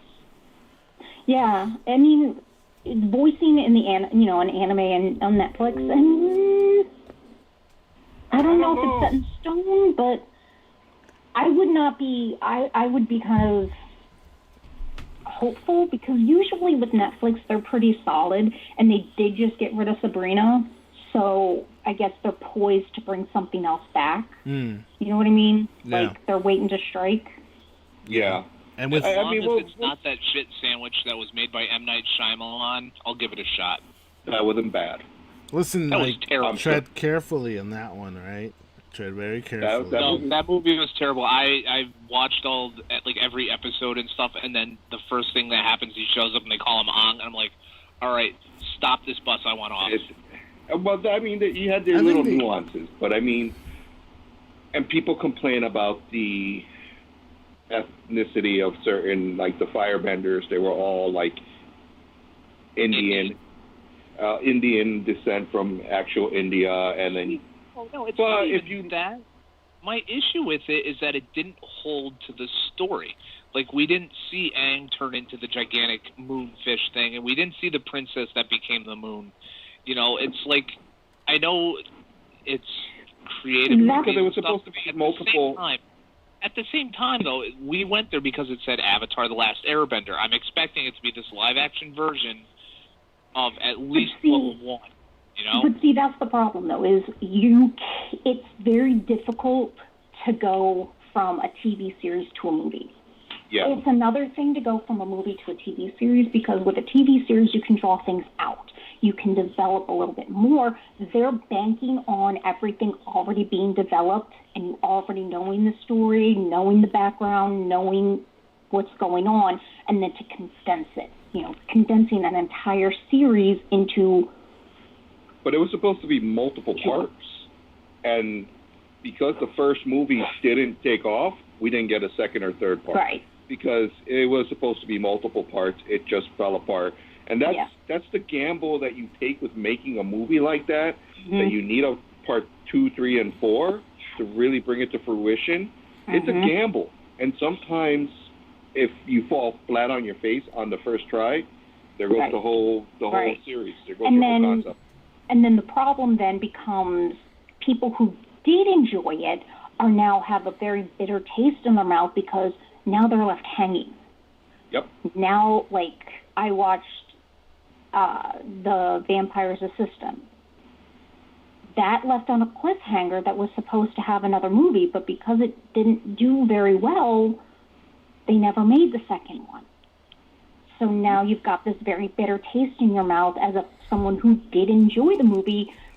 Where's my second? And then you're never going to get it. So there's no finality. There's no tied up in a little pretty box and bow to bring it all home and get that closure. You never have closure. So you're always going to be just a little bit better. I think you are going to get a second one, but I think it's going to be a remake. Because the first one, they just tried to smash 4 seasons or whatever it was into one. And it's just too much. You can't do that. You can't come in and say, "Oh, your name is Ang." You can't do that shit. I think they tried, but for what it was, I mean, you still watched it. I mean, you people still went to see it, right? It might have been one of those clickbait kind of thing. Yeah, I mean, maybe you're being critical. Like, let me ask you something. What's your favorite movie? Huh? What's your favorite movie? Empire Strikes Back. Okay, Star Wars, typical. Do something else. Huh? Do something else. Something else that's like not Star Wars. Something else that's like a lot different. That you would say, yo, that movie was shit, but it was actually really good. Something like that. You gotta have backup for the stuff that you shit on. I'm just saying. Ender's Game. Ender's Game. Okay, how did you feel about Ender's Game? But just from the storytelling point of The Last Airbender, we're not going on the different races of each nation, because I was fine with that. I was like, okay, that's cool. It left out major things, like we didn't see Appa, like, come on, that's a thing. And I have no problem with them condensing the first book, from when he was awoken 100 years later to the battle against the Fire Nation in, I want to say it was like the Northern Water. It was in the Northern Water Tribe, yeah. I have no problems with that. My problem is that if they're trying to convey what happened in the story, they left out some of the major details. Right. Not like Sokka falling in love with this princess who became the moon and stuff, but it was just like, okay, well, there's these aspects to it that led Aang to get really pissed off, reach the Avatar state, turn into the giant water spirit, and wreck shit, Like, it wasn't intense like that, and it's like, if he made that scene like that, I guarantee you that ending, it would have made me go, damn, can't wait for the second movie. But he those are major parts of the story, especially leading up to him, developing his other powers and ultimately being able to really define that he's the Avatar. Okay. But I'm going to defend it. I'm going to go in this direction. And you're going to actually hear me defend Marvel for the first time ever. God, I was... All right. I know you're going. It runs on the same concept, and unfortunately, I have to defend Marvel.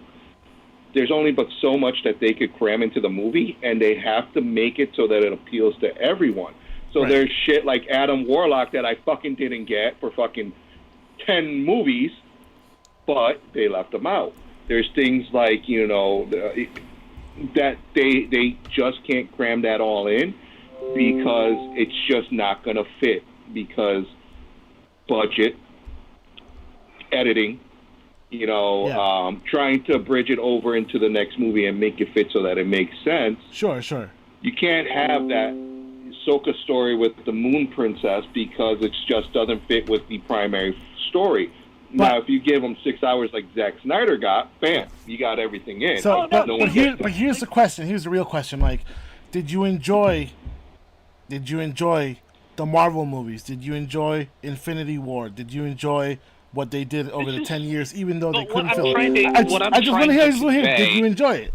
No, hold on. I know that a lot of major details and creative licensing was changed about and stuff.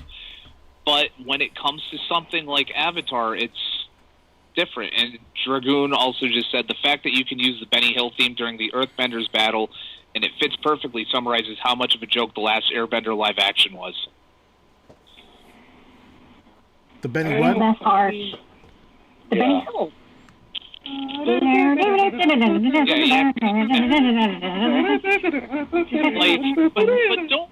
don't get me wrong, though. I'm not completely shitting on the movie. Like, I will give credit where credit is due. Like, the cinematics and the visualizations in the movie were great. But the thing I was looking for in this movie were the storytelling. Obviously, not every major detail again. We'll leave out the princess thing because I derped mentally on that one. She didn't become the fish; she was the moon. But like the whole swimming fish thing, where one of the who was it? Was it Zuko or Ozai or someone that killed one of the fish that pissed off Aang and all that stuff? That's a major detail, though. But was that all in the first book? Yeah. So they should have been more movies. It should either make it into another movie, which they didn't do because that happened at that battle of the Northern Water Tribe. Instead, it was some other thing that got Aang pissed, and it wasn't this epic thing. It was like, hey, look at this bald kid with an arrow on his head running around hitting things. Like, it didn't sell. To an adult, it didn't, but that balance that moment, if it was that trigger. But I mean, you turn around and you give that, and I'll give you this example. My daughter at the time, she might have been 10, 11, wouldn't sit down and watch Avatar: The Last Airbender on TV, but she's a fucking fan of the movie. She'll watch that movie over and over and over again. She loves that movie. And it's one of those things of, again, you cater to who you want to draw in. And that's the unfortunate thing about Hollywood is that they go towards a demographic and they try to get that demographic in. You're going to suck into kids. The parents are going to go because they're familiar. And it's M. Night Shyamalan Ramalama Ding Dong.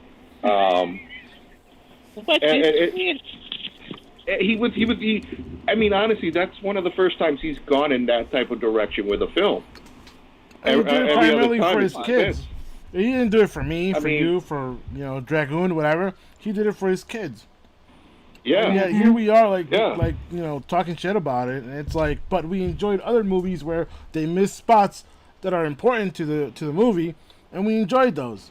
So it's kind of like contradicting. You can't, unfortunately for us as fans, we can't have it both ways. And you all just heard me defend Marvel. Fuck my life. That's crazy. Fuck my life. Fuck you, Long. Don't blame Long for that one. Fuck you, Long.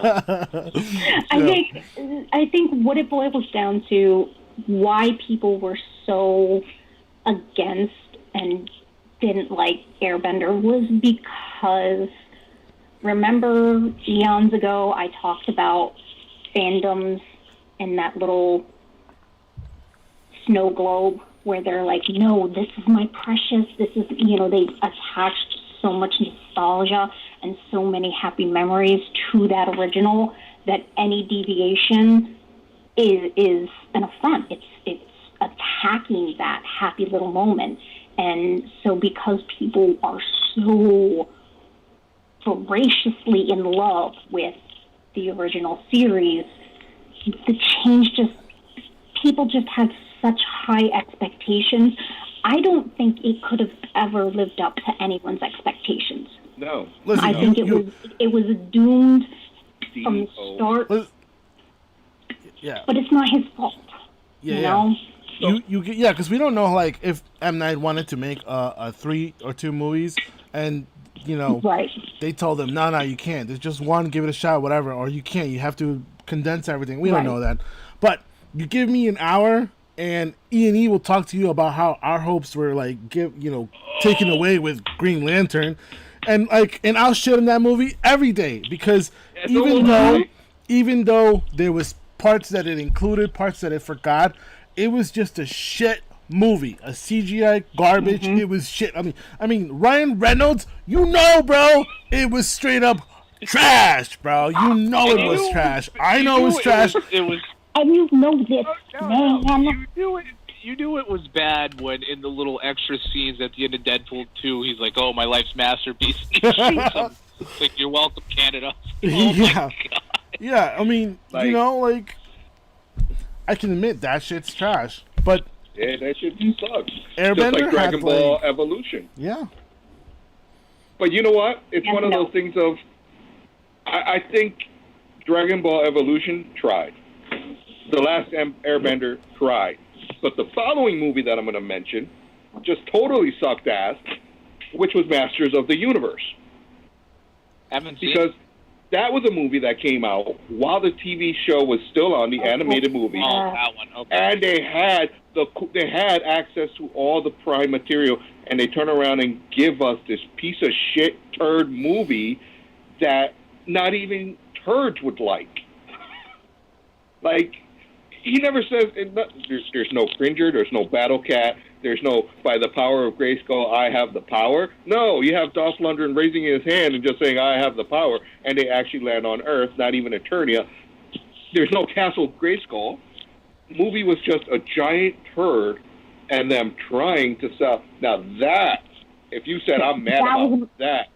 That was just an classic 80s money grab. That's all that was. Yeah. Oh, yeah. That was just a classic, let's cash in on what's hot now. That's all that was. There was no thought to that. No. I mean, and we have Dragon Ball Super Dope saying, open up the phone lines, I'll call in. All right. Let's do it. I'm not going to even go there. Listen, No. you want to? I'll do it. Hold up. Yes. Let's do it. Hold on. Like Mortal Kombat 2. Oh, yes. You fucking changed Raiden. What the fuck is that? Yeah.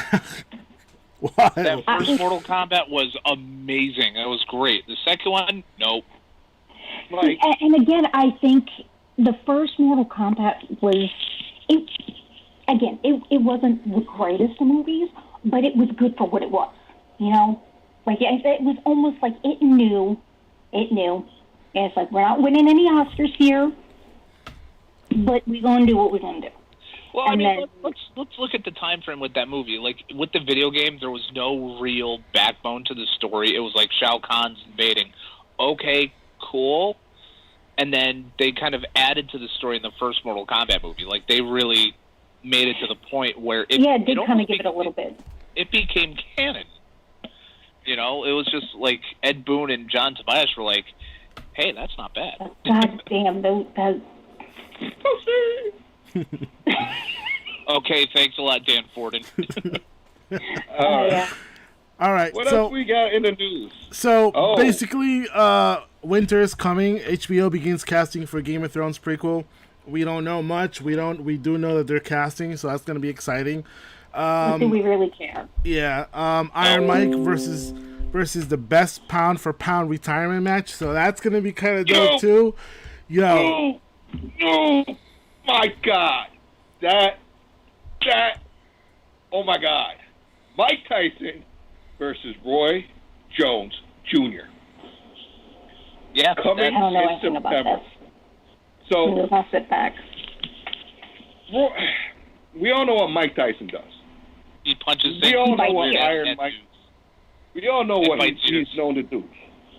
But when you have someone like Roy Jones Jr., now this is one of probably my favorite boxers. I really don't give a shit about boxing anymore because it sucks. But you say Roy Jones, you say Mike Tyson, this is like my dream fight. Roy Jones Jr. is one of the only boxers, or if not the only, that has started at the lightest weight and worked himself all the way up to heavyweight. True. What did I miss? Quack.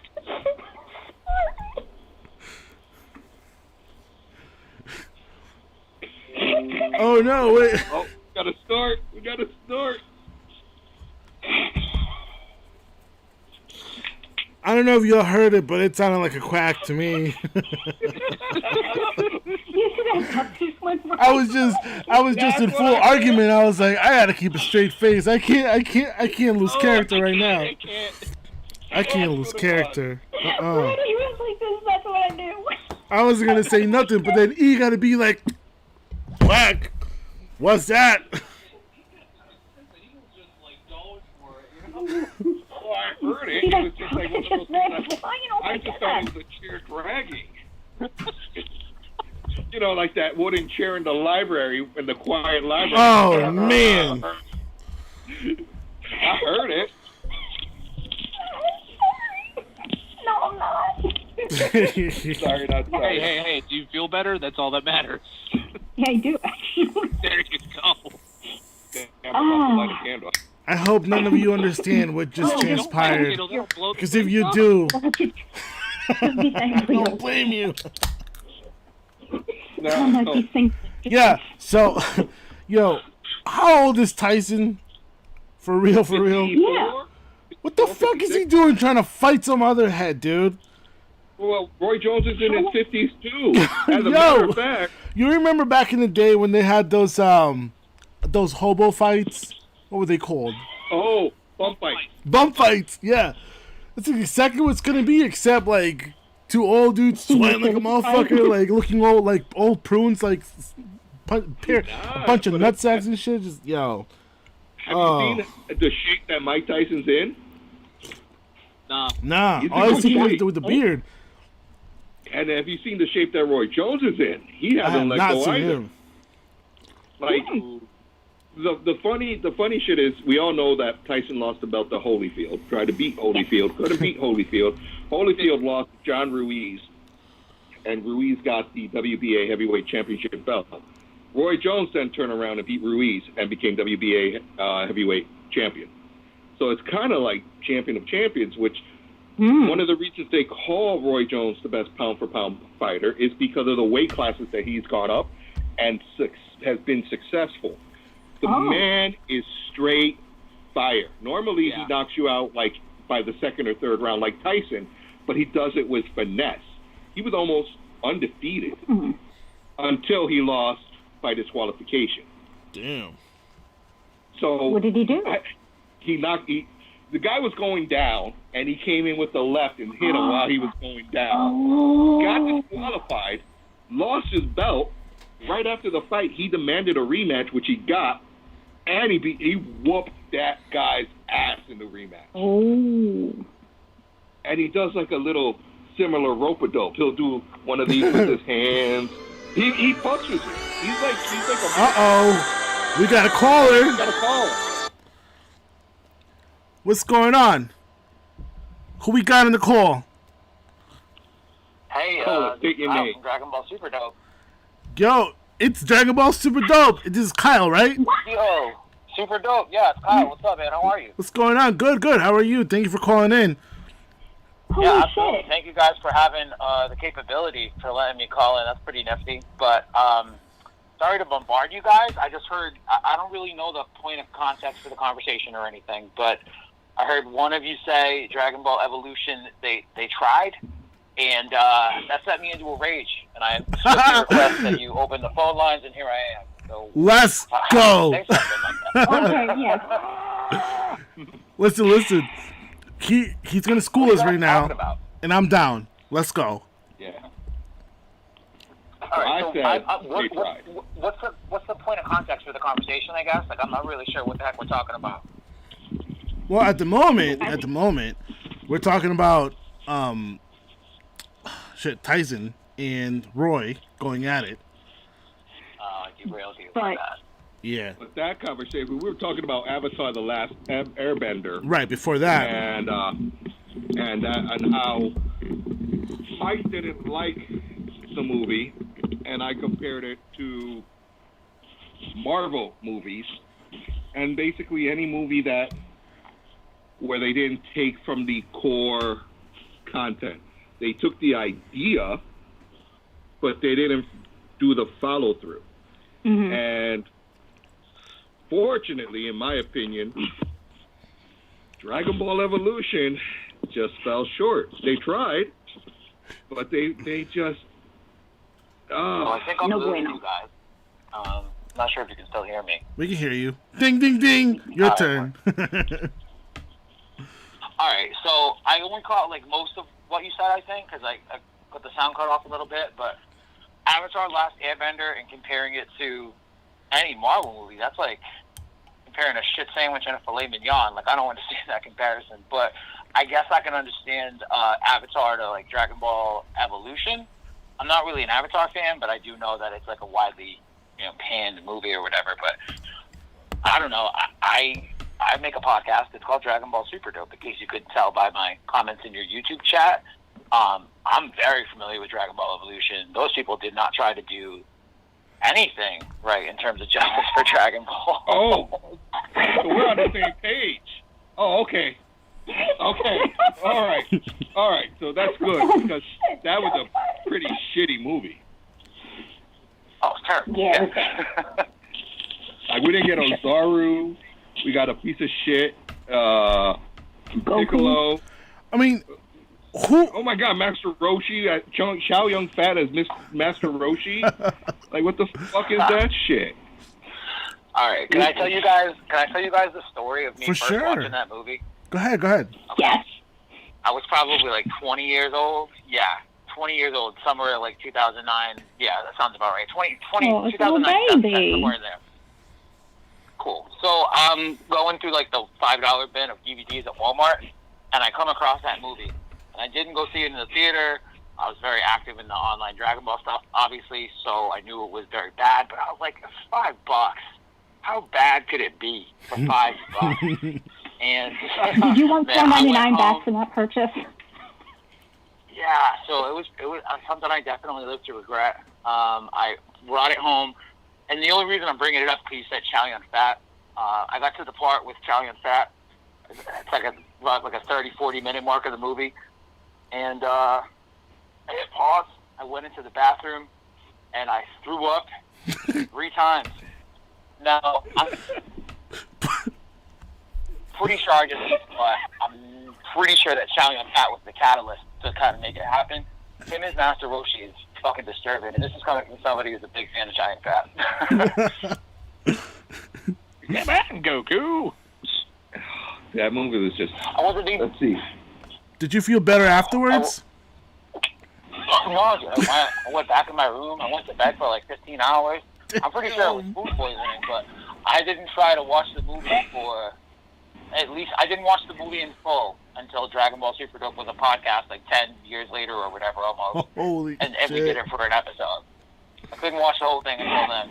And since we've done it then, I've since watched it, I think 3 times. It gets a little better each time. The more that you can disconnect it from actual Dragon Ball and just get stoned and laugh at it, it's way better. Wait, what's the punishment or something? It's still pretty.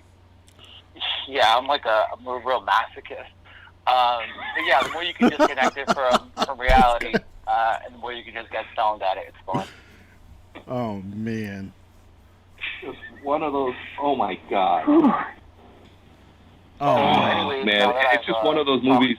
It's a long. No, it's great. It's great. We love it. It's along the lines of, have you ever seen The Man with the Iron Fist with Carissa? Oh my God. Oh wait, what? Yeah, the Man with the Iron Fist, is that Chow Yun Fat or is that Jet Li? No. That's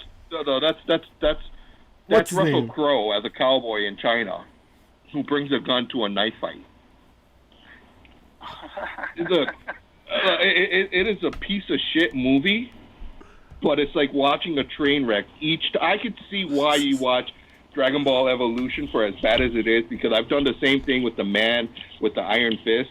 It's on, and for whatever reason, it's that slow-moving, that slow-moving train wreck that I can't bear to watch, but I will watch it because it's happening. And then I will shit on it. I will literally walk up to it, take a shit on it, make sure I had some corn before I take a shit. That's a lot of cleaning supplies, milk, man. Because I got to get it nice and loose. Take a shit, wipe my ass, and Are then you trying to make us flush throw up like he did? No, man. all I'm getting is angry video gaming. That's what it sounds like. Like, I got the mental picture. But I could see where you're coming from with Dragon Ball Evolution. It's just like G.I. Joe, Rise of Cobra. Again, these movies that were made, and kind of movie I could get down with. They probably tried to do it seriously, but one of my favorite movies of all time that's very much bad on purpose is Black Dynamite. That's like one of my top 5 movies. Yo, of all time. that shit is dope. I think we're giving way to what could possibly be a future guest show topic of guilty pleasures. But yeah, no, he needs to be a guest too. He's been wanting to be a guest. We're gonna do guilty pleasure movies and stuff. Yeah, because I know we all know them. Like, there's some shit movies that we've seen that we'll be like, yeah, I've seen that a couple times. I got that on DVD. Yeah. Sorry. Not sorry. But yeah, for sure. We'll definitely do that. Oh, man. Like a legit, like, serious chef. We are, like, running off topic and shit. Yeah. But really, yeah, this is what I did to you guys. I'm sorry. No, it's all good. Happy hour if we were on topic. Nah, this is just a norm. Yeah. But there's that one story that I forgot. That we left for last. Oh, you forgot that. The train just went off the rails again. Oh, there it goes. Oh, shit. Well, but exactly. You know, this is some shit that you need to leave alone. Disney delays Mulan indefinitely. Ooh. Why? Fill us in. Star Wars and Avatar movies pushed back a year. Wow. Because of the plague. Is this because of COVID? Yep. Wow. Fucking COVID. But it's all good. We can watch you know DBC Evolution like a couple more times. But no, I mean, we could finally watch New Mutants if it comes out. Sure. If you've seen the recent trailer, they're even poking fun at the fact that it's been pushed, that they kicked the can with New Mutants so many times. Seeing that last trailer got me on board with the fucking movie for the first time. Because if you can make fun of yourself, it kind of makes me now want to watch the movie.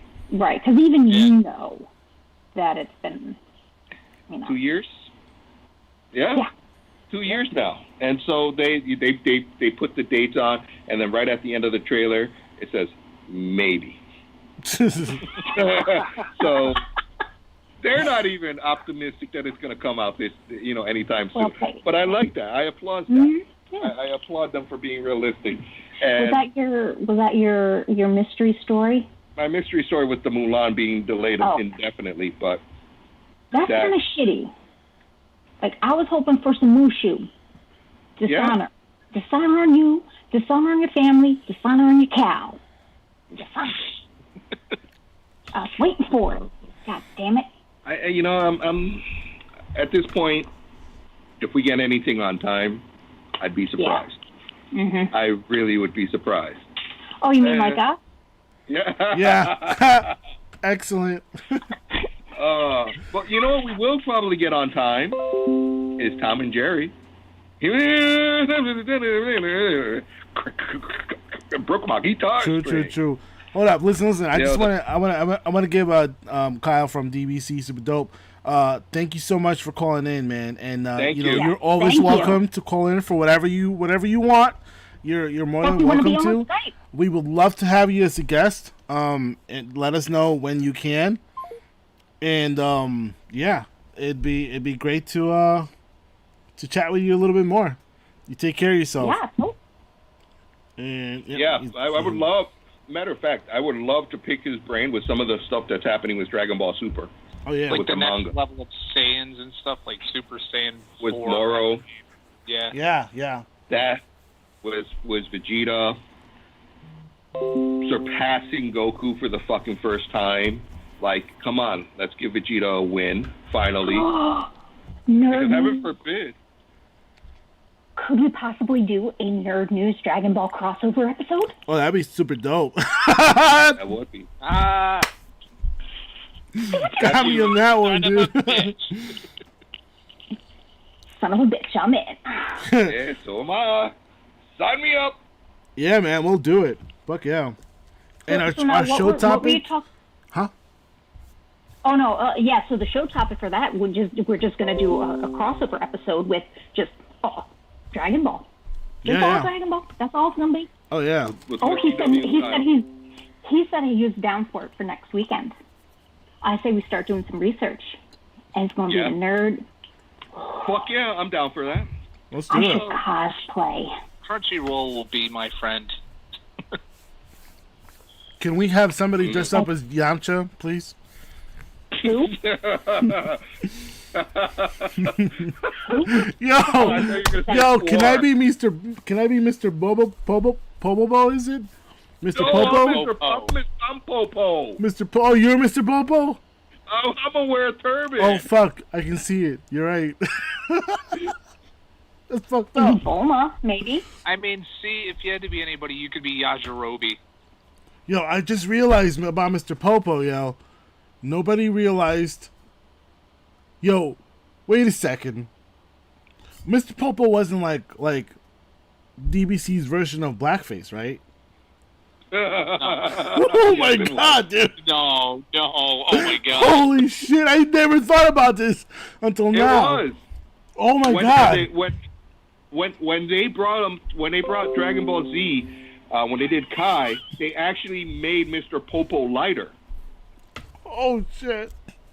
They brought his shade up a bit. And they didn't make him fat. They made him, like, in shape, yeah. Oh fuck. We're gonna have to discuss that one. Look, yeah, I think this is gonna happen next week. I think it's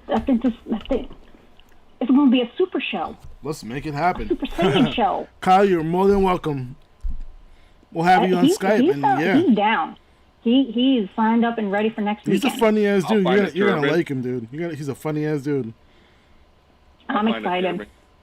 I'll be Mr. Popo. I could be also. I got a wig. I could actually do little Gohan with a little long hair too. I hated that Gohan. He was such a little fucking punk. I can't stand Gohan. I can't. Yo, stand can I be young like Gohan. Mr. Satan? Look, I'm just not doing the bunny suit. That's all I'm saying. Oh man. No bunny suit. I want to be Mr. Satan. Mr. Hercule. Satan un. Satan un. Satan un. Shauna, you want to be Bulma? Or you want to be Milk? I'll be Bulma. Okay, you can be Frieza. Sounds good.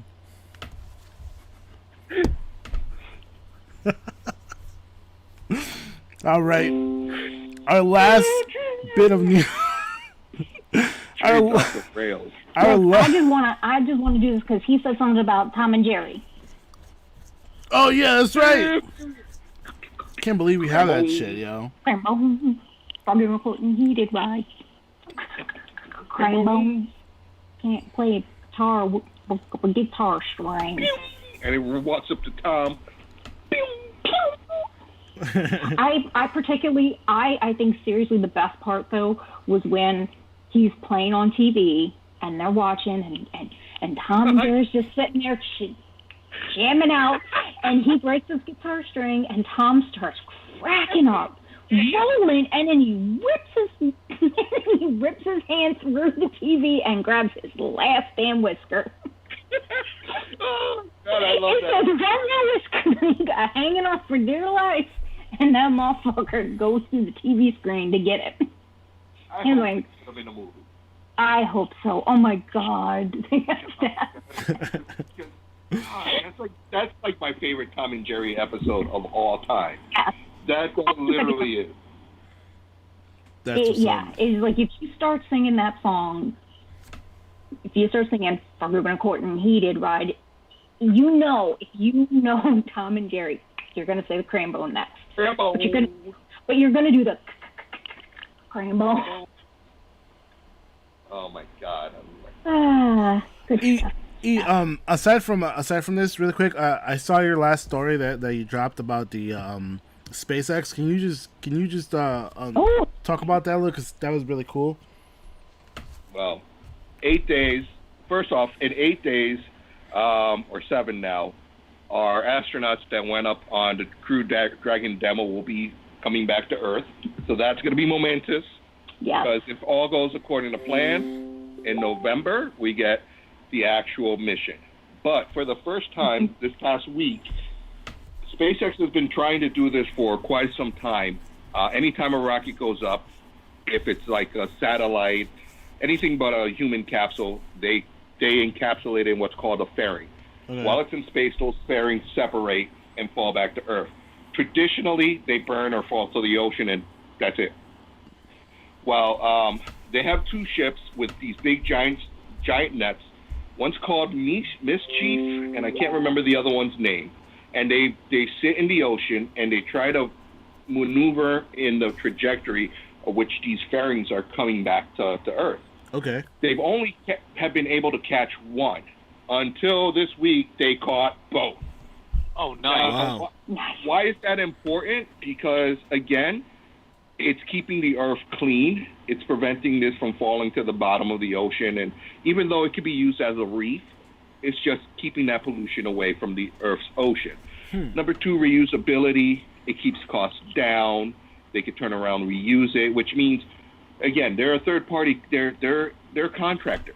So that means less money that the U.S. government is paying them when you're sending shit up to the space. Sure. Or any other company. Just the whole reusability, the fact that they caught it is big. Now, will they catch both parts again? Maybe, maybe not. They have been able to refurbish them in the past, but this is big. This just all, again, comes back to the reusability and how SpaceX really think about things, and with the long-term plan of we're going to Mars in about supposedly 4 years from now. And it couldn't be any sooner because that's probably going to be the only place we could get away from Corona. Unless it follows. I mean, and to me, I think that being able to catch it, they would be able to really kind of like analyze it to see what, how it really, like what does it look like now that's come back through, it didn't burn up.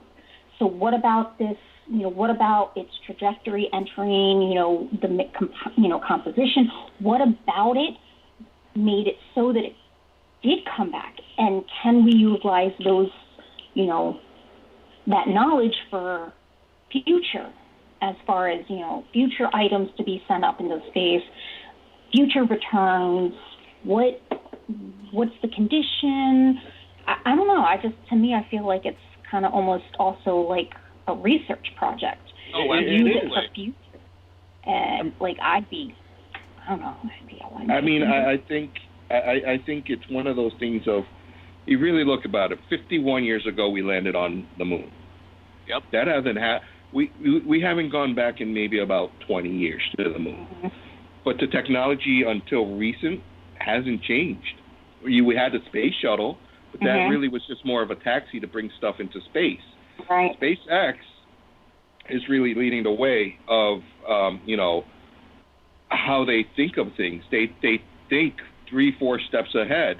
Even now with their Starship, they have Mark 5 or serial number 5 on a stand ready for static fire, which was supposed to happen this week, but now you have the hurricane in Texas.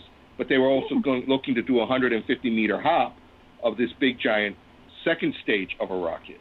Oh, damn. Okay, that's going to be pushed because of this hurricane. But they're thinking of the Starship is going to be not even used for just inner space travel, but interplanetary travel. Like it's going to launch, it's going to go low orbit, but land somewhere else on the Earth. They're looking at having different barges for takeoffs. It's going to almost to the point of where it's almost like a airplane flight, but less the time. Imagine New York to Hong Kong in an hour or less. That it would might be be expensive at first. Yeah, but I mean, everything technology is expensive when you first look into it.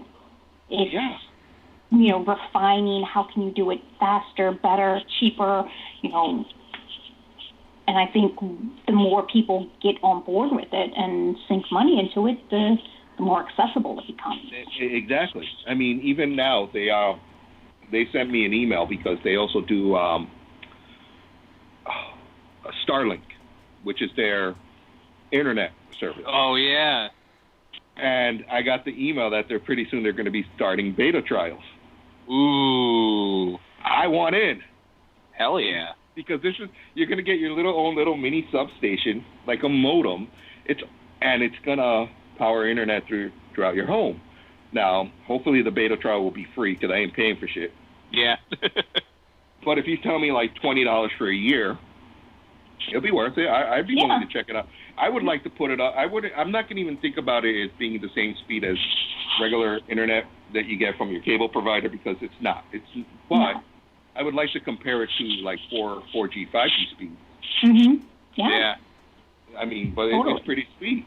Again, anything to help along with a company that is really thinking forward, and that's really what I like about SpaceX. People shit on the truck and shit that he came out with, but he does things for a reason. But that had me excited. Yeah, that really absolutely. Did. Yeah, thanks for filling us in. You've been consistently keeping us updated. Yeah. About SpaceX and what's happening, and that's really dope. I really appreciate it. I know that we had a show topic planned for tonight, but we've gone over the time. So I'm wondering, how would you guys feel if next week, when we have Kyle, we do half of it the show topic and half of it DBC filled? We could do something like that. Sounds good. I think that would be awesome. Yeah. Yeah, I think we should skip. You know what? This episode was pretty much devoted to news. True. I think we can skip news next week. We can get your show topping the draft small. Yeah. Unless there's something epic going on. Yeah. Right. Plus, I mean, if there's something that's like. Right. But news has been trickling. Yeah. Yeah. This has been trickling. Like, there's not much. I mean, we had Snyder Justice Con today, but right. Yeah. But what are you drinking? Oh, yeah. What are y'all drinking? Well, on the light side, you want to go first, or? I'll go. I got. I didn't bring it down yet because it's still upstairs. I'll bring that down in a second. But I got Frost Beer Works Pony Boy. It's a double Pony Boy, 8.0 double IPA. They've been consistent this summer with the stuff that they've been putting out. I like it. It's actually really good. Yeah, I remember editing 2 back-to-back episodes. One was, I think, Lush, and the other one was Flush or Blush. Plush. Yeah. Lush and Plush. Yeah, and you were like, yeah, they're pretty good. And now this third one, I mean, consistency, man. This is actually like the 4th or 5th one that I've had. It's just, if I have it in the middle of the week, it's not going to be saved for the show. Mm-hmm. But no, they're really they're good. Dope. You might. I am drinking Duclaw's Sour Me. Well, the downfalls of having a weird ass background, but it's Sour Me Unicorn Farts. It's a glittered sour ale. Glittered? That's dope. Glittered.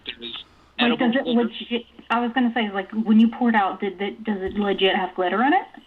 I've seen glitter. I didn't pour it into a glass today, but next week I probably will. So basically, what you're saying now is you're gonna be shitting glitter. Yes. You ever had unicorn? But it's brewed with cereal, like fruit cereal. Dope. Actually, there was like a Chex Mix today that I saw from. It was a known brewery, local. Yes.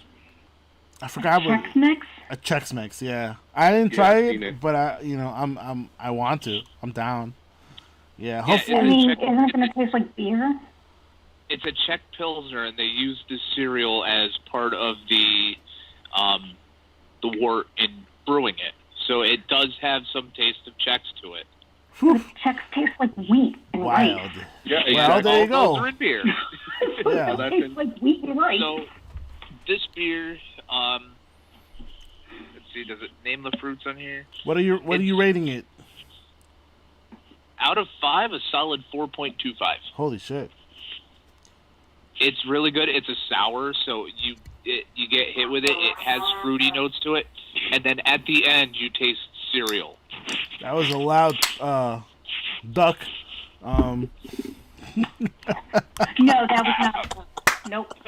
Dude, not one. I'm trying to swallow my beer. Nope, was not me. Oh shit! Peed in my face. Well, Y'all saw it? I know y'all saw it. I'm trying out Dogs and Boats from Beard Brewing. Dogs and Boats by Beard? Yeah. Yeah, It's a good double, one. 9.1. Yeah. It's got Citra and Mosaic hops, so. That's a Oh, it's delicious good. beer. I had that at the Corner Tavern in Naugatuck one time. Oh, it's that good. is Right a back. very tasty beverage. It is. Uh-oh. I think Holy you might cow. be going to get something.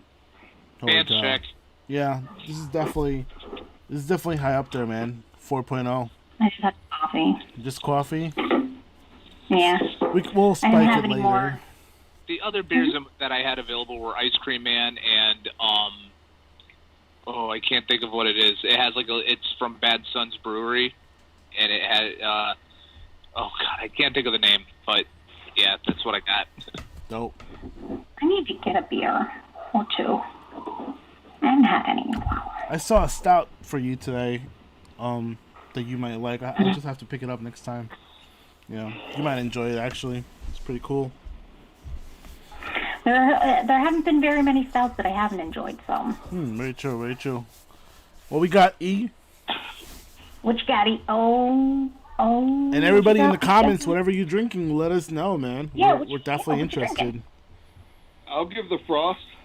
a solid I 4. already know what it is just by that can top. Oh man, yo, how you gonna do us dirty like that, dude? Dude, I found this. I went shopping yesterday in someone's basement. I want to go shopping in someone's basement. Me And too. I have at Jenny Mitch's, and their fridge went bad, and they had a whole bunch out. And I said, "Is that Heady Topper?" She's like, "Yeah, but I don't know if it's going to taste any good." I was like, because of not being stored in a cold and hot to cold. I'm like, Heady really? Topper is very forgiving. I don't know. If you ever have the chance to get other Alchemist beers, if you could find Focal Banger, that's another money beer. I've had that. Oh, yeah. Again, I will say this used to be my favorite. But This can't top double scoop at this point. Oh, yeah. ooh, yeah, that's a good one. And double scoop is, that's good shit. I mean, they're Crazy. two distinct flavors, but I would love to have a Focal Banger and then try double scoop. If I go to Vermont anytime soon, pending Corona, if I can Well, find Vermont's it, you got safe, some. so. Yeah, but if I can find some, you got some. I definitely would love to do the taste off. And by the we missed it, but Back East was doing the release of double scoop today at the brewery. Again? Yeah. Nobody once a month, told us? on the- Oh, My bad. now My I bad. know. Oh, This but explains it. you know what that means? That means if they were releasing it to the public directly, since they're now releasing it to package stores, your local package store should have it no later than Thursday. Dope. I'll keep an eye out. Yeah, I know their schedule because they even asked me at my package store. I'm like, yeah, you should be getting double scoop this week. That's So what's my up. They guy know should you. have it Nice. Wednesday afternoon. Very nice. Very nice.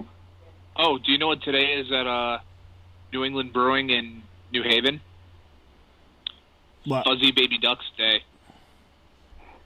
Can we get a quack quack? There, I did. Dirty.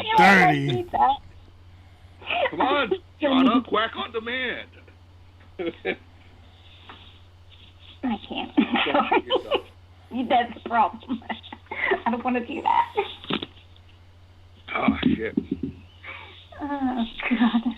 I think we're good for time, though. Yeah, I mean, yeah. I think next week the plan, unless there's something breaking. Yeah, I think Yeah. that's going to be fun. Oh, I think shit. that's going to be really fun to do. So if you have friends that are Dragon Ball fans, Yeah. if you have friends that are Nerd News Happy Hour fans, it's going to Or be both. a super time. Yeah. Because It's going to be a super dope. super dope nerd hour. Super dope happy hour. Super dope There you happy go. hour. I like that. Good shit.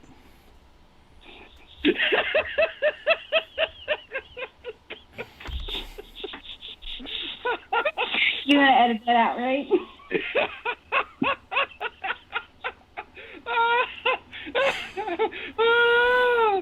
Great. Damn. You know what I'm gonna do is I'm gonna replay it back. Oh, God. Make I'll wait for the replay and hold my phone to record it. It's like in SpongeBob when the horns go off.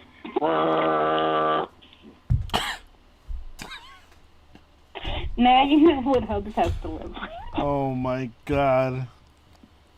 Duck. And there's a little bit less ozone in your area. Yes. All right. And on that note, On that note, thank you everybody for spending the night with us. Hope COVID is, I mean, I don't know what to say. I don't know what's gonna be good, but just keep it together. We're always here for you guys. Whatever you guys need, Yes, we'll be here definitely. every Saturday night trying to entertain you. And thank you for your time. Definitely. Thank Yes. you. Thanks for hanging out with us. Yeah. And Wash your tune hands in- and wear your mask, kids. Yeah.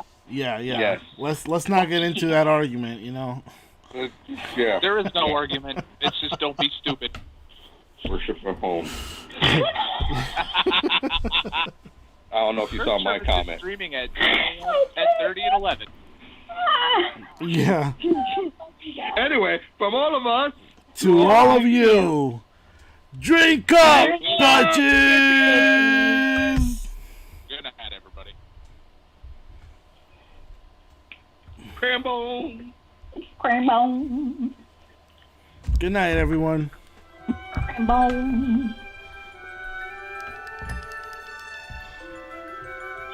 Good have outros. Oh my god. Perfect introduction. Like, let's get outro music.